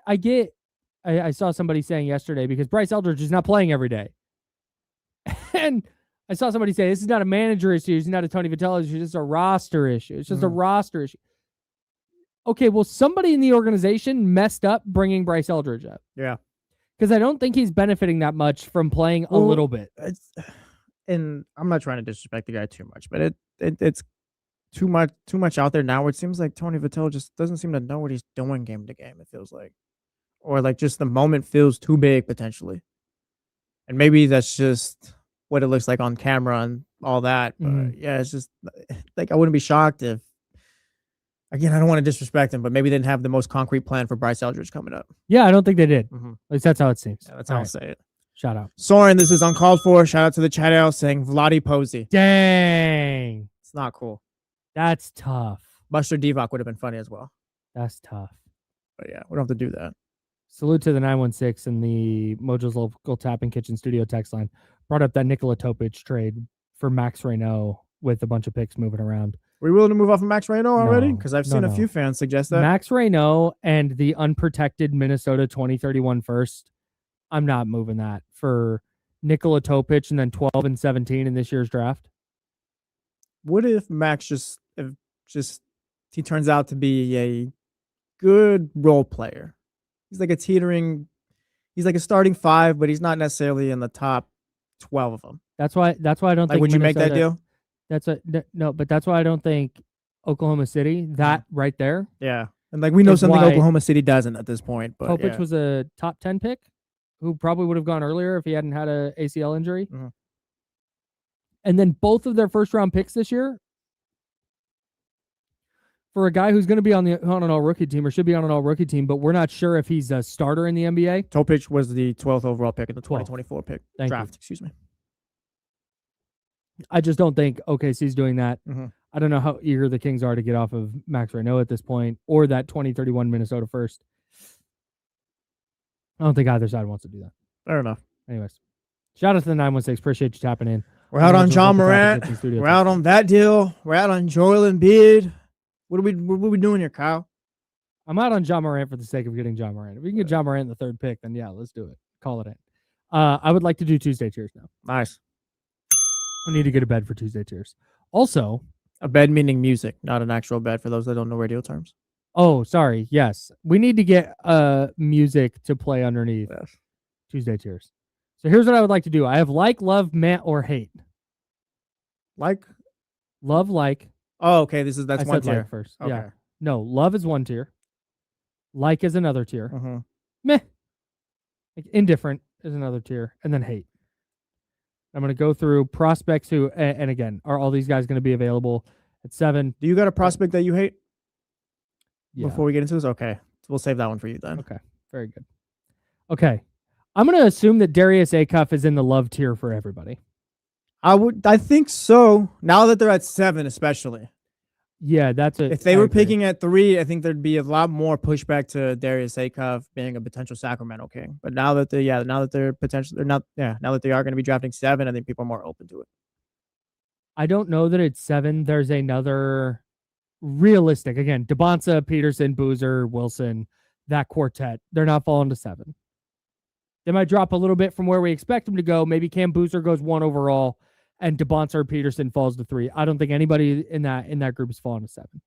What about Keaton Wagler? Where do we want to put Keaton Wagler? Do you love Keaton Wagler, like Keaton Wagler, meh, or hate it? I'm more mad about Keaton Wagler. I like maybe like. He's we can throw him in the like. I'd like. I like the idea of a big guard. I've seen some comparisons to Tyrese Halliburton, which is kind of the way he play makes and the way he controls the game without being this like crazy explosive athlete. He's just constantly in control. And I like players like that. So we could throw him in there. I do have a player I think we need to talk about as far as that maybe could be in the meh that others are higher on. Is it this next player, Kingston Flemings? Yeah. I agree. Like he'll probably be a good player, but I'm not sure how high his ceiling's going to be. I think his he's a defensive demon. Like he gets after it defensively, which matters a lot. Like that's it's I'm unethical. What? It's just if his offensive game was better, I'd probably be more bought in. He's an explosive player, gets to the rim well and all that, but like I'm not sure he's like an Acuff or even a Michael Brown Jr. as far as offensively and things you can accomplish, things that they can get done. Yeah, and I'm talking mainly scoring and all that, but he shot it. 30, I don't know if he's the same type of scorer that they are. Yeah, he shot at 39% from three, On but 3 on attempts. three a game is not, the volume wasn't probably where you want it to be. Yeah, but like you said, he gets to the rack, it will. he's explosive, a willing playmaker once he touches the paint. Really, really high level, high energy defender, which again matters. But at the same time, when you're measuring in at 6'2" barefoot with a 6'3" wingspan, I think you're very limited in who you can guard in the NBA. Yeah, like others. Go ahead. And being a defensive demon who can guard small guards, okay, great, that's valuable. But if a team can attack you on switches with anybody who's 6'5" or taller, then I start to get worried. Yeah, he's a man for me. Like others are higher on him, but I'm not gonna lie, he's meant for me. Like right if the Kings picked Kingston Fleming 7th overall, I wouldn't come on here and drag the pick. I think that'd be a best player available type of situation. Yeah, but I would also not feel like, oh, the Kings got their 1A. Yeah, he's just not my first option when it comes to these guys. I think he's going to be the guy they really like, though, just because of the way he plays the sport. Yeah. And maybe that matters enough. Maybe he can be a culture changer in that way without being one of the best 2 or 3 players on the team. That's where I personally land on Kings and Flemings. What about Michael Brown? He's a like right now, but he could become a player I love. I think he's kind of got one of those ceilings. A lot been made about his back injury, and kind of that's why he's potentially going to be here for the Sacramento Kings. If he was healthy all season, then maybe he is a top 5 talent. So like he's a like for me right now with a potential to, I think, love as far as prospects. Yeah, man. He's teetering for me. It's the ceiling, I think. I'm bought in on the ceiling. This team needs to hit on a guy with a high ceiling. Like Kingston Flemings, I think, could potentially be one of those guys who's like high floor, but I'm not sure. Maybe we're just throwing it around. Maybe he's the Keegan Murray type of guy you've been talking about. Where like, yeah, he's a starter, he's a good player, but is that necessarily like, did you maximize the ceiling there? Yeah. But yeah, with Michael Brown Jr., I got him. I throw him in like. Seems like you're more opposed to that. I think he's teetering for me. Teetering where? He's a like. Mostly because of his measurements. He measured really well yesterday. Obviously, the production was there in college, and you see the upside. Like the upside is super, super high with him. But I'm not totally sold just yet. And back issues are scary. Shout out Michael Porter Jr. He's turned out well so far, but I mean, injuries have kind of been something he's dealt with, and for Michael Brown Jr. to deal with back injuries, I guess just early on now, like it is something you do need to think about. But again, if it's on the up and up, we're not hiding medicals, and everything's cool, then yeah, I think he can become a player that I love. This next player is the one I hate. Oh, sick. For the Kings at 7 specifically. If they traded back, if they did the thing where they acquire the 12th and 17th picks, or either one, and drafted this player, I would feel better about it. Like if they pick at 7 and then wind up acquiring the 12th pick and they wind up with this guy, I wouldn't hate it. Yeah. But I'm talking at 7. And that's Nate Ament from Tennessee. You don't like 39% from the field? 39.9% from the field. We round up on this show. That's true. Excuse me, Nate Ament. Excuse me. What was I thinking? Ridiculous. Excuse me. My fault. -1 for Joe because of what you just did. Oh, Joe. Sorry for that. 33.3% from the field. When everything people say about a player, and this is going into the regular season, and Nate Ament was the first player. We did a thing on the Insiders where I said, hey, I'm going to pick out draft prospects. I'll watch them. Nate Ament was the first guy I watched. The first game I watched is like, all right. Like you see when the first thing that you hear about a player when you talk to people about him is, well, the upside's there. In theory, I don't want that player for the Kings. I don't want that. If that's what they're saying, I don't want that player for the Kings. This is not the environment for a player like Nate Ament to develop his skill set. Instant red flag. He needs to be in a place where he needs to go 12th to Oklahoma City. Exactly. Where he can be a rotational guy who's put in a very specific role, who can work on expanding his game, and maybe in 2 or 3 years we really see him blossom as a player. I don't think it's going to be year one. I think in a place like Sacramento, the ball gets put in his hands early, and it's like, hey, go be that dude. Go show us your upside. And it's not there yet because he still needs to develop as a player. The thing about the Sacramento Kings pick is that I'm not here to help you. You're here to help me and fix me, actually. Fact. Yeah, like I'm not here to help develop you. No, I need a guy who can fix this team. That's it, dude. Like no upside. No, I need upside. I need someone to fix up my upside. Yeah. All right. Like, yeah, I need the potential here. Yes. I want nothing to do with Nate Ahmed. Yeah. I've got 2 more. What about Braden Burries, the guard from Arizona, combo guard? Meh. When we're talking the 7th pick, meh.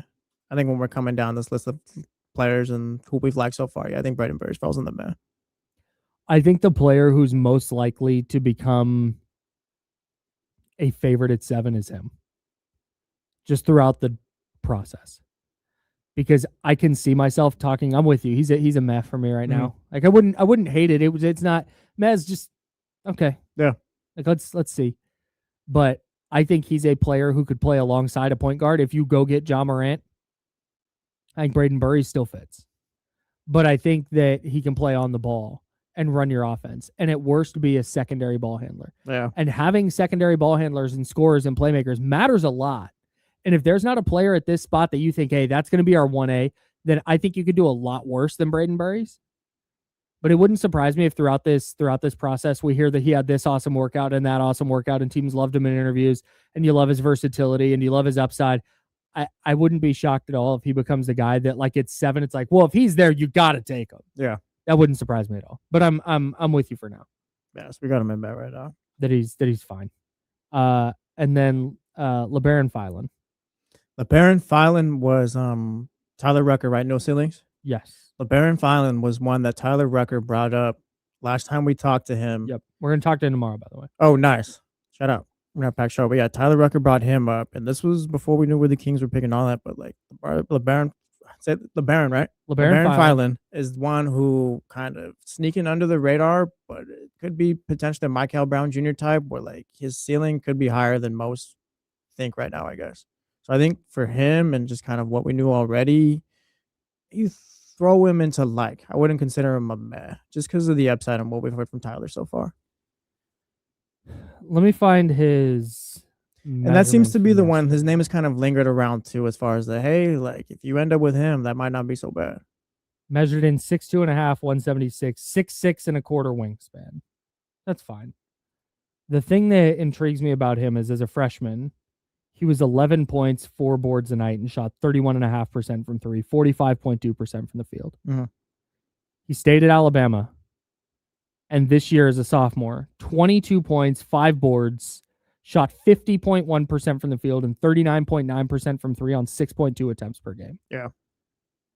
And then his free throw shooting, 76.7% as a freshman, 79.8% as a sophomore. He's probably a mad player, if we're being honest. Why? Is he an upside player? Yeah, maybe not. No.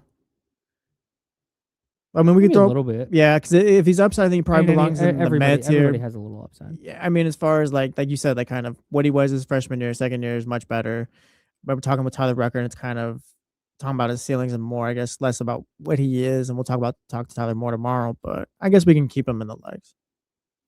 Got him as meh for now. I think it'd be a little bit of a reach at 7. Okay. That's the I thing. think there'll be other players at 7 where if he winds up being a good player, there might be somebody, Michael Brown, Keaton Wagler, who was there at 7, who winds up becoming a better player. But again, this is just for now. We'll do this every Tuesday. We'll see how we're feeling. I'm doing a lot of reading right now. I need to do some watching. A lot of guards. A lot of guards. In fact, I think that's all we're going to do. Let's get to TC. 916-909-1320, 916-909-1320. What's up, TC? Hey, top of the morning to my 2 bros, Kyle and Jesse. What's up? Morning, TC. What you got for us today? Hey, good morning, bro. That wasn't no shot, bro, that I was taking earlier when I said the pushback. You know. Oh, I know that, yeah. Bro. Sometimes you got to push back when deals are, you can't just be like, hey, the deal's getting done, everybody. I get it. I don't. You get me? Yeah. So, and Go ahead, TC. Yeah. but I feel you. You don't like, you know what I mean? But what Ham was talking about, not saying Ham is reporting or anything, but that deal, that swap for Zach and Ja, and like that pick swap 3 to 7, bro, that's very doable. And I don't think you will hurt. And that's not really fast forwarding anything, because it's like you're taking a shot at Ja, right? You got your point guard. You're jumping back up to 3. Now you can draft it, Caleb Wilson. Now you're back in the talk, and you build from there. You give me, and at 7, I'm going A-Cuff. If we stay at 7, if we're just picking a point guard, I'm going A-Cuff, and Michael Brown is my second pick, right? If you start talking about Braden Burries and stuff like that, those are guys, if we're thinking about trading down, or if we happen to get one of OKC picks at 12 or 17, then we could snatch a guy like him. But I don't think I'm ready to take. He might be a stud, and I love him too. I talked about him, but at 7, bro, I'm taking A-Cuff or Brown. That's my opinion. But that deal that Ham was talking about, bro, that's very doable, and that's not setting the franchise back at all with that deal. So thank you, guys. Thank you, bro. I appreciate you, TC. I love the thought that me and you were throwing everyone off the scent because the Ja Morant deal was close. Scott called us and said, "Guys, we need you to do some work." They're on to us. They're on to us. Tell them how much you hate it. Jess, tell them the walls are closing in as you talk about it. Yeah, it has nothing. There's no. It's pushback because I don't like the idea. But we did say, and we don't have that what kind of power TC right now. I don't said, think. I wish we did. Yeah. And what TC said, I'd like to be paid for that power too, if that does come up. Yeah, no doubt. Yeah, hit us up, Scott. If you need, like, we will. Can be bought. You need to be a mouthpiece. I got you. No, I'm just kidding. No,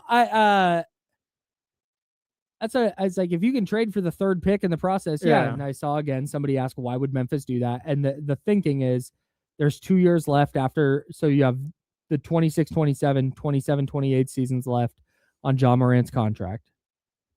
You would send out Zach LaVine's expiring and the 7th pick, and you would get back the 3rd pick and take on the 2 years of Ja Morant. So it frees up money in the future for Memphis.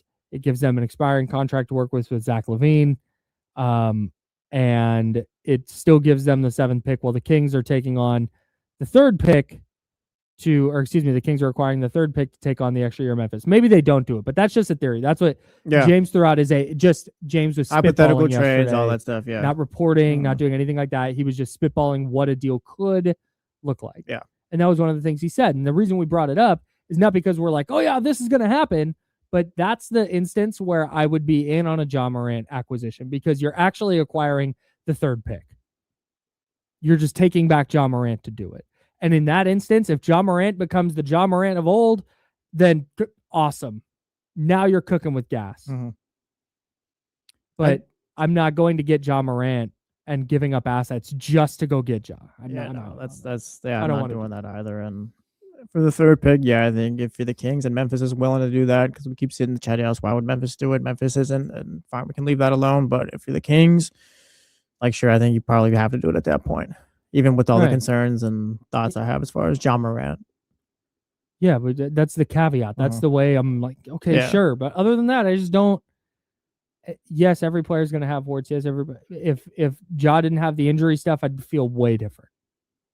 The off-court stuff doesn't bother me nearly as much as the fact that he hasn't been able to stay on the court. Yeah. And it's a what do you have, a shoulder and then an elbow and then he's had some like a knee or a calf. I just don't. Don't need to press fast forward on this rebuild just yet. At least for Ja Morant. No. Or Joel Embiid. Yeah, especially Joel Embiid. Especially Joel Embiid. Evan Cohen is going to join us tomorrow at 8:00. Yes. We will 8:30. I forget what Evan Cohen, who came up with the Joel Embiid to the Kings idea, is going to join us tomorrow. We can try and get his thinking on it. Yeah, because I know he talks us into it. Who knows? No chance. I'm just trying to be open. I can't think of a way unless the Kings are getting a gang of assets back. Yeah. But we're trying to get off bad contracts now, and you're going to take on one of the worst contracts in the sport. sport. That's the thing. Like, I don't know. Maybe I don't know how he's going to do it, but maybe he can talk us into it. Yeah. No thanks. That's a hard no for me. Tough scene last night for you. Yeah. I'm probably wrong, by the way. Well, ready to take the L on Donovan Mitchell? I'm not, because I just want him to do what everyone else in that little area usually does. It has done. Like I don't buy into the whole like Donovan Mitchell's a great player. He's elite. Okay, but I Yeah. don't buy the whole he hasn't gotten to the conference finals because his teams just haven't been good enough. I do. I don't like I do. I'm watching that game last night, and that was one of the first. He wasn't good in the first half. For- He went 1 of for- 8. he's played what 7, 8 seasons, 9 seasons for that many years though. That's been the case every year. Yeah. Like Anthony Edwards got to the conference finals with Julius Randle as the second best player yesterday. Tell me, And Julius Randle was awesome. I know, but you're telling me that Donovan Mitchell's just been a Rudy Julius Gobert's one of the Randle best- away? Rudy Gobert's one of the best defenders in the sport. Nikhil Alexander-Walker's great. They had the 6th man of the year, Yeah. in Naz Reid, who has a very unique skill set. Like that's a well-built, well-coached team. I was watching the Cavs last night. I'm watching Donovan Mitchell go 1 for 8 with 4 points in the first half. Excuse me. Jeez. And it's whatever shell of James Harden is left. And they're talking on the broadcast about like, yeah, they thought about switching up the starting lineup and putting in Dean Wade. Like, that's that's what they're gonna do. Mm. It's a lot of like Max Strus, who's fine. It's a lot of who's the kid that shoots Sam Merrill. It's a lot of Sam. It's like, okay, I guess. Yeah. Evan Mobley, we've all acknowledged that Evan Mobley is not the player that we think Evan Mobley probably should be. We're watching Jared Allen run around and be at times the second best player on the court for that. I'm just watching the Cavs. I'm like, yo, this is not that like. This is not a championship roster. We've just that's fine. That's fine. Like I said, we've just done this with all his teams. Like the original point in all this was 2 months ago when I said you can't win a title with him being your number 1 player. But since then, I think it's morphed into him being top 10. And I guess I've been the guy to fight against Donovan Mitchell. You missed it. 39 second half points for like Donovan. Manny in the chat out says that he's never had a number 2 ever, and that's fine. But like, Great point. there's times Good where the point by Jazz, Manny. there's times where the Jazz were a number 1 seed going into the playoffs. Yeah, and because of Donovan. yes, if you're number 1 seed, I don't think it's too much of an ask for you to go to the conference finals. And well, let me finish my point real quick. Like we can acknowledge, yes, he's never had the greatest number 2, sure, but like his teams have been fine. His teams have been great. People like the Garland Cavs teams until this isn't working at the end. I think they did. Manny can speak for himself, as can you, but I think for the most part, nationally, people thought those teams could go a little bit far. Title, I don't know, but again, conference finals potentially. Now we're reaching the end of this Harden team, and I'd never bought this team for a second. But again, it's just all right. Donovan Mitchell just never had the team, I guess, even though they've been successful for the most part during regular seasons. Because of Donovan Mitchell. I'm just asking for the guy to get to a conference final so I can shut up. And he might this year. If he does, I'll be quiet. All right. I'm still not wrong about him being on a title team, I don't think, but battle for a different day. 39 in the second half. Yeah, whatever. We'll get to Will Griffith from the King's Herald next. We'll get his thoughts on Ja Morant stuff. We'll loop him in on the conversations we've been having the last couple of days here on The Jump. It's ESPN 1320 Sacramento Sports Center. We're clear. Shout out to Gabe, whoever's burner that is. You're a Jaylen Brown fan. Yeah, I don't think Jaylen Brown's a 1A on a title team either. Right. So salute. Agreed.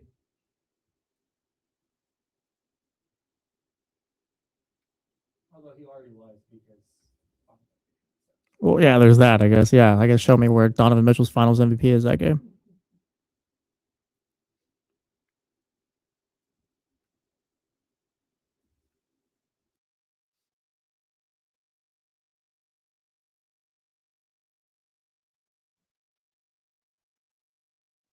Dr. David, I'm not that foolish.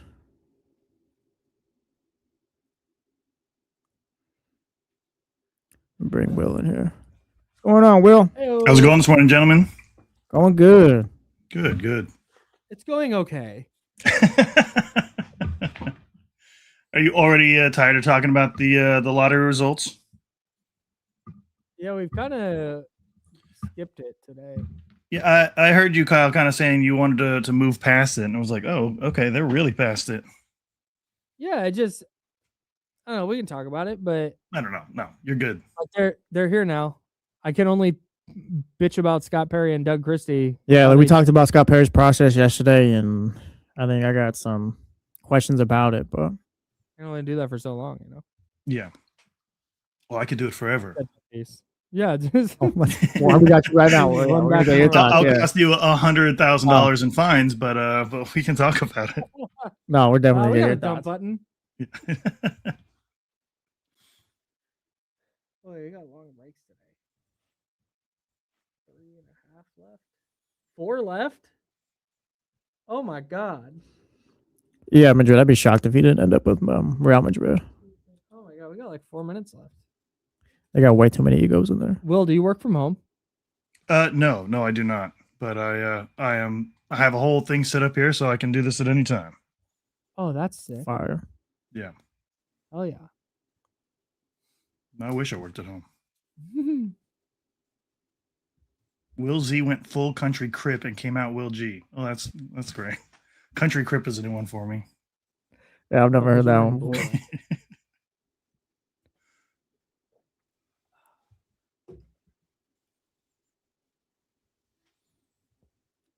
Why are we watching Good Morning America?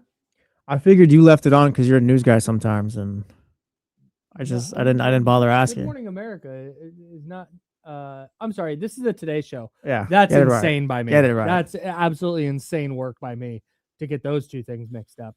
A big shout out to the homie Al Roker. But yeah, I don't know why this is on. Oh, it's because NBC. The game was on NBC last night. My Al Roker autograph is one of my most prized possessions. I love Al Roker, dude. I'm happy for you, Kyle. Thanks, man.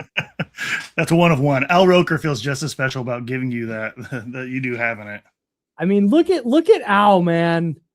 In his 3-piece suit with the fedora. Best friends that guy right looks there. great. Yeah, I took this viral video one time of a streaker at a Niner game, and it went super viral. And a Today Show producer reached out to me and said, "Hey, can we use your video?" And I said, "You can, if I can get an Al Roker autograph." Worked out. You had the leverage, Kyle. You had the leverage. Yeah, I did. It was big time by me, and I was like, "No, you can use it." But then the producer hit me up and was like, "What's your address?" And like 3 days later, get some mail. Sweet autograph photo of Al Roker. That's fire. Made out to me, by the way. It's not like they got a bunch of it's dear, a Kyle, dear listener. It's a sun. He does a little like cartoon sun with a smiley face. Emiliano's right. We might need a Morant watch drop. And also, I'm excited to ask Will about his thoughts on Ja Morant. Kaminga Watch. Don't say anything, Will. I'm excited to ask you on the show. Yeah, no, I got you. I've been listening to you gentlemen this morning. Yeah. He's been taking notes. He's like, disagree. There are holes in my walls all over my place. Yeah.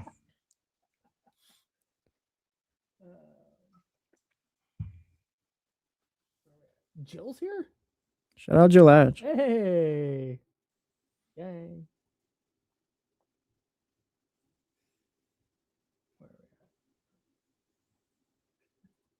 This is insane. He's valid as crazy. Oh man, I broke super late. Boy, yikes! Make a play next time, kid. It's a tough scene for me. Well, my co-host wouldn't stop talking, so. Well, damn. All right, my fault. No, I shouldn't have gone in on the Ja Morant thing. I should have just bitched about my car for a second. I would have played. 8 more days, dude. What did you do to your car? Rental car scary stories? I got rental car. Yeah, rental car scary stories. You know, I had a recall on my Corolla, and I took it into the place, and the next day, California shut down. One second.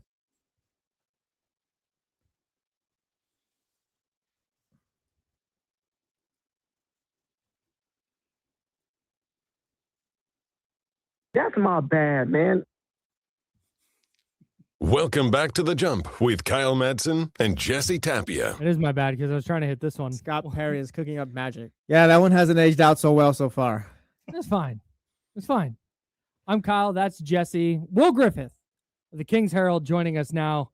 We're just going to loop Will in on all the conversations we've been having the last couple of days, including conversations about rental cars, because I've had some issues since my car has gone in the shop since my car accident on 160. And it's going to be 8 more days now because my bumper is on back order because apparently there's a lot. Yeah, Kyle's There's a- original there's car a- is being held hostage right There's now. a shortage of 2023 Kona electric bumpers, rear bumpers. What does he need? He needs the Kona bumper. Damn it, we don't have it right now. Is it a 2024? No. Oh, no. Is it at least the gas one? No, it's electric. No. Oh, but Will, we were talking at the break and we asked you if you had any horror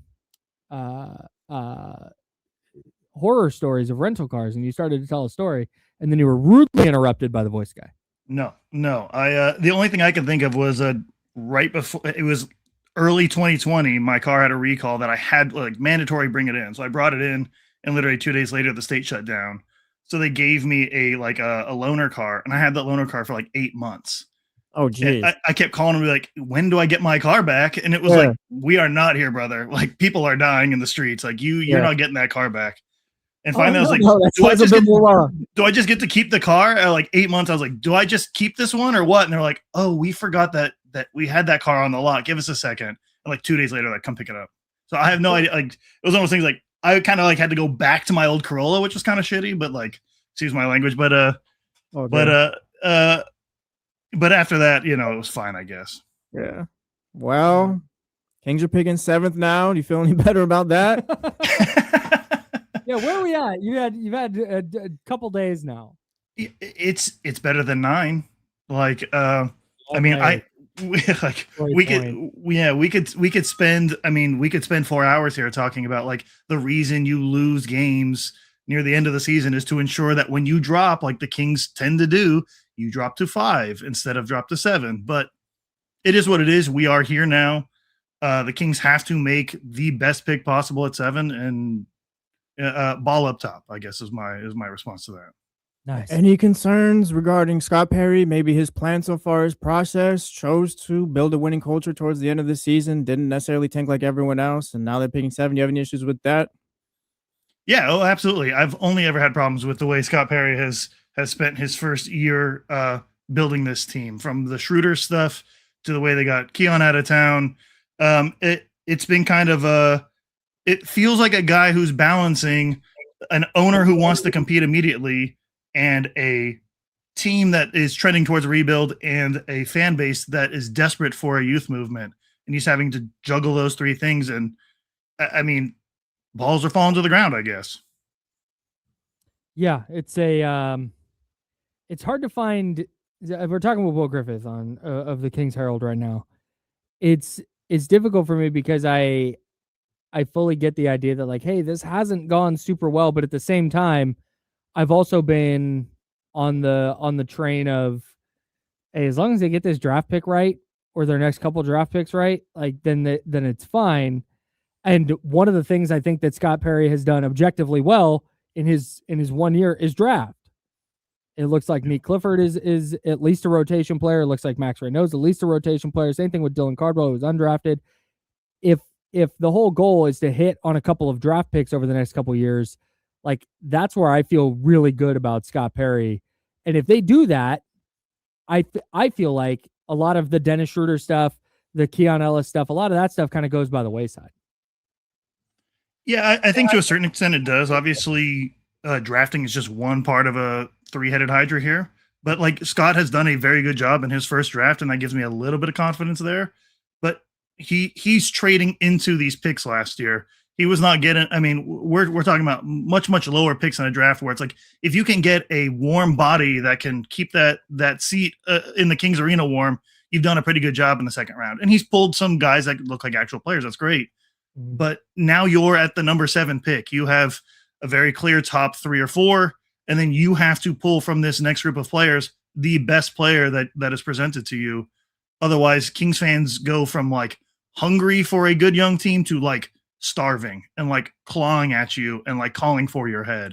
And I don't think Scott Perry has that much wiggle room in terms of the fan base for him to miss or have like, oh, well, he wasn't the best player where they could have picked, but he was okay. Like he needs to get it 100% right. Well, Will, can I interest you in a Ja Morant potentially? No. Yeah, thoughts. You can take it whatever route you want. We've talked about a hypothetical trading up for 3, getting Ja, and you're sending Zach LaVine back along with the 7th pick, or maybe you're drafting at 7 based off of Ja Morant being on the roster, even potentially trading back with a team like OKC for 12 and was it 16, 17, and because you got a guy like Ja. Like, how do you feel about even the idea of Ja Morant being here? Ja Morant as a king, as an asset that you can flip to go to some other team, kind of in the OKC style with Chris Paul, sure. If from day one Scott Perry was like, we're going to collect depreciated assets, build them back up, and ship them out again, I'd have been okay with it. You get Ja Morant in the stadium, Vivek Ranadive is going to sign him to a max deal. Like, Vivek Ranadive is going to be like, we're not letting a star out the door. This guy sells jerseys. He's not leaving. And for that reason, no, absolutely not. One of the things that you guys didn't talk about in that Ham clip was that he mentioned that on top of the 3 for 7, Ja for Levine was sending Minnesota's pick as well. And it's one of those things like, with the way the lottery odds are flattening, that pick comes up when Anthony Edwards is 31 years old. The Timberwolves are one of the most inept organizations in NBA history outside of the Kings, and they've had a great run here these last few years. Connolly's done a great job over there, but that doesn't mean that, you know, all these years down the road, you know, I'm not rolling the dice on that one, because that ends up being like, hey, remember when the Kings traded for Ja and they just kind of threw in this mini pick? That mini pick just hit, you know, it's the number 1 pick. It's the number 4 pick. You do not know that far ahead. I'm banking on the Timberwolves falling apart a little bit, but that's not unheard of in terms of the Timberwolves being who they are historically.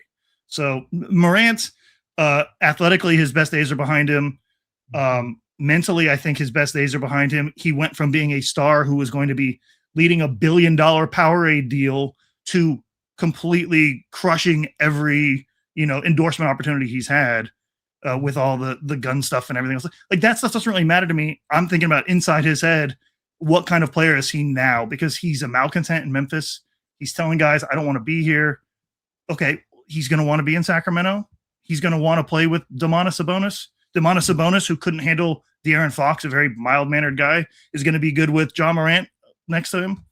There's a lot of problems there. And the only way I do it is for 3. I mean, like, tell Ja Morant, stay home, like rehab for a couple of years. We'll pretend you've got an injury. Okay, then you can convince me. But for 2 picks, just for the chance to draft Cam Boozer, I'm very, very hesitant. Talking with Will Griffith from the King's Herald, I'm sort of in that same camp. And the more we talk about this, and the more we talk about, you know, I first of all, not only am I mostly out on trading for Ja Morant, I'm fully out on picking at 7 based on that. I'm fully out on the idea of picking at 7 based on who's on the roster now.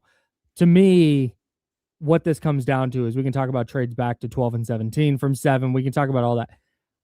For me, I think you just have to try and buckle down at 7 and try and find the very best player available. Like, that seems like the just easiest, best route forward for me. What do you think?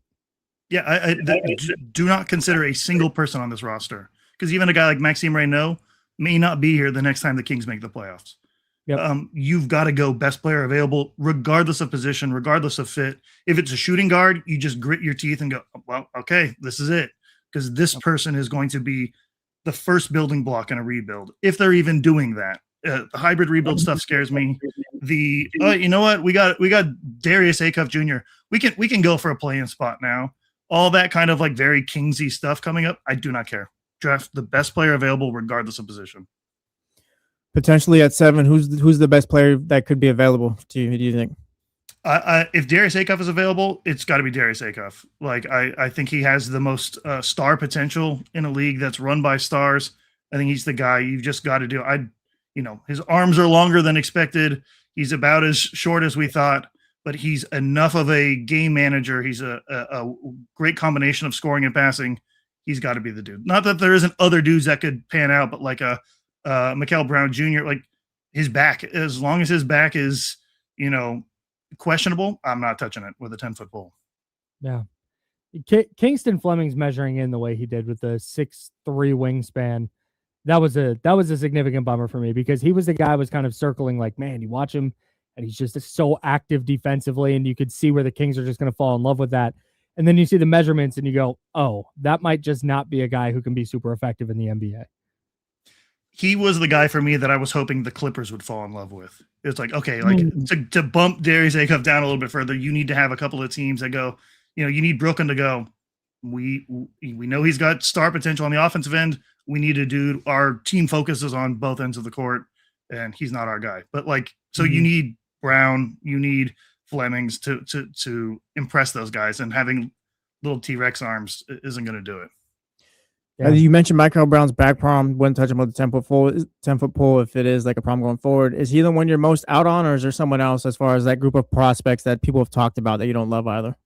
I mean, give me a list of those prospects and I can tell you. But like, Clayton Burries, talk about Keaton Wagler. Back to the tiers. Yeah, go back to the tiers. Oh yeah, okay. Tuesday tiers. We had Darius Acuff in the love tier by himself. That's a prospect we love. Keaton Wagler and Mikal Brown were in the like tier. Would like that pick for the Kings. Yeah. There's the meh tier, largely indifferent. We had Kingston Flemings, Braden Burries, and LeBaron Philon. And then I brought in Nate Ament into the conversation because he's not a point guard, and I hate the idea of the Kings drafting Nate Ament. Ament is out of that list. That's the guy that I'm like, no. Like yesterday, I forget. I don't know if it was Jonathan Gavoni with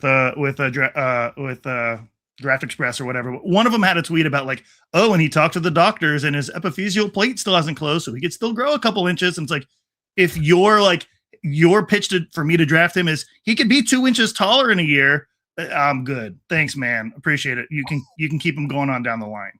All those guys, Braden Burries is interesting. I think J. Kyle Mann, who is a guy for The Ringer, he does a lot of great YouTube breakdowns over the last couple of years. He has Burries at like 4. And that's a little high, but like all of those guys are some level of intriguing. I don't care which one it is, as long as 2 years from now we can look back and go, yeah, that was the right one. That was the guy. Yeah. And I think that's what this all comes down to. And I think that's why there's so much hand-wringing over the lottery, is because everybody knows. We've been talking about it since December. Everything's going to come down to this draft. And it feels more and more, and I don't know, my expectation has changed a little bit. And I'm interested to get your thoughts on this, because I went from they need to find the 1A in this draft. They need it, but that's when I thought they were going to pick first or second or top 3 minimum. And now that they've landed at 7, I'm like, okay, if you get that 1A, awesome. But can you just find a good player? Like, you just need a high level starter at 7. Have you adjusted your expectation that same way, or is it still no? It doesn't matter that you're picking at 7. You have to find that guy. I think that's part of my reason for liking Acuff as much as I do, is he's the most likely to be a 1A guy, even if he doesn't pan out that way. But yeah, to a certain extent, when you're at 7, historically, I think you can pick the best player in the draft at 7 or 9 or whatever. You just have to be, you just have to pick the right guy. At this point, I'm kind of like, get a good player, like get the best player for what you have in this draft, and be fine with that. If he's a 1B, if he's a 2, that's fine. But like, get the guy that I can look back on and go, yeah, we're fine. That was a good draft pick for that area. Right there with you. Will Griffith, the King's Herald, does a great job on the podcast over there. We appreciate every time you are able to jump on and join us. Well, I'm sure we'll talk again soon. Thanks for having me, gentlemen. Thanks, Will. See you, Will. There he goes. King's Herald. Man, I can't tell you enough. I don't think he's on Ja Morant. It sounds out. Yeah. Which, like, that's why we had him on, because we knew he would agree with us. Yes, of course. If he was in on Ja Morant, wouldn't have. No chance. That I will. No, just a big shout out to the King's Herald, man. They do a really, really great job covering the Kings, and I think that local independent media is super, super important, even with sports. Yeah. And they do a really, really nice job over there at the King's Herald. KingsHerald.com. Shout out. Anyways. Did we learn anything today? Did we learn anything today? I learned I've got A's tickets to give away. Oh, yeah. Yeah, caller number 13 right now at 916-909-1320, 916-909-1320. You're going to have to vamp without me for a little bit, pal. No, it'll be fine. You sure? Yeah. Okay. We got to. It's okay. I just did the timing. Okay. Yeah, we got a long break then. Long break. Okay. 2 tickets to A's Mariners. That's going to be a good one. Yeah. At Sutter Health Park. That's going to be a very, very fun series. The Mariners, a very good team, of course, in the ALCS just last year. Behind the first place A's right now in the standings. Damian Barling's Mariners. Damian Barling's Mariners. Great point. 3-game homestand against the Seattle Mariners. Come support your A's at Sutter Health Park. I got 2 tickets to give away right now, courtesy of the Athletics, to one of those games in that series. It's a Monday, Tuesday, Wednesday series, May 25th, 26th, and 27th. That's Sutter Health Park. Caller number 13 right now to the ESPN 1320 studio line at 916-909-1320. That is 916-909-1320. Things I learned today. Out on Ja Morant. Okay. Out on the Kings shaping their entire offseason around Ja Morant. I want no smoke with that. I want nothing to do with it. Out on Joel Embiid. Yes, of course. Yes. No. Way worse than Ja Morant. And I think that's kind of. Oh, and I learned that. I think we tiered our top draft prospects I right think now. I think I feel better about 7 now than I did yesterday. Yeah, like that's you're gonna get a good player, no doubt. Like, well, you should. If Scott Perry does what he should as a GM, like you should get a good player. It's just the whole issue is coming off the year that they just had, being one of the worst teams in the league, purely just bad basketball, no tanking, just vibes. And it's like, yeah, now you have the 7th pick to show for that in a draft that's been so talked up, where AJ DeBonsa, Darren Peterson are potential franchise changers. Caleb Wilson keeps getting compared to Kevin Garnett. So, like, there's that player. Cam Boozer is the 3rd guy after AJ and Darren. And it's just like, and now potentially picking at 7, Darius Acuff Jr. might not even be there for you if someone else likes him ahead. That's what So, just like, yeah, you could get a good player still, but you've really limited your options. I believe, one, that Darius Acuff will not get to 7. That's what I believe right now. The other thing I believe is that by draft day, we're going to have a lot of names that the Kings could take at 7, where I don't think it's just going to be Flemings, Wagler, Acuff, and Brown. I think Philon might make his way into the mix. I think Burries might make his way into the mix. Nate Ament just feels like a player that the Kings fall in love with historically. I think Scott Perry is a better GM than that. But it wouldn't shock me if there's another name right now that we're not talking about that moves up into that conversation. Yeah. There's still a long process to go. And we talked about it earlier. We'll talk with Evan Cohen, who had the Joel Embiid trade idea for the Kings. We'll talk to him tomorrow. Tyler Rucker, who is a NBA draft analyst at No Ceilings. He is at the Combine and is watching the workouts there. So I'm really excited to get his perspective. He is also going to join us tomorrow. Still working out a time on that. Yeah. But he will be with us tomorrow as we continue. And stay on the line for those A's tickets right now. I'm coming. Yeah, lock in. Jesse's going to go get your call for A's tickets. Call number 13 to the ESPN 1320 studio line at 916-909-1320. All right, we'll have more. This is going to be your place for Kings NBA draft. We're diving into all that. We've got NFL schedule this week. We've got the NBA playoffs continuing. Thank God the NBA playoffs are continuing without the Los Angeles Lakers. I was very tired of hearing about that club. They have been eliminated officially. Stick around with The Jump. We're back tomorrow at 7 a.m. Our good buddy, Rich Eisen. Rich, call me back. Our favorite coworker. He's next with The Rich Eisen Show. Then The Jump, Rewind if you missed anything from noon to 2, taking you into D-Lo and KC at 2 to 6. Until tomorrow at 7. Drink water. Be nice to people. Woo! All right. Get out of here. Adios. Appreciate you guys. Jesse's coming right now to get phone calls. And I'm going to go because I have a bunch of editing to do. Shout out to Will for dropping an S-bomb. Oh, and hey, who is this? Oh, shout out to Mr. Tapia, a new member on YouTube. Salute. Preach. We're just going back to what we talked about. We were vamping. I was trying to kill him in it. Yes. Who said soaking up the cope? Like, yeah, man, that's exactly what we're doing here. All right. Appreciate you guys. See you tomorrow.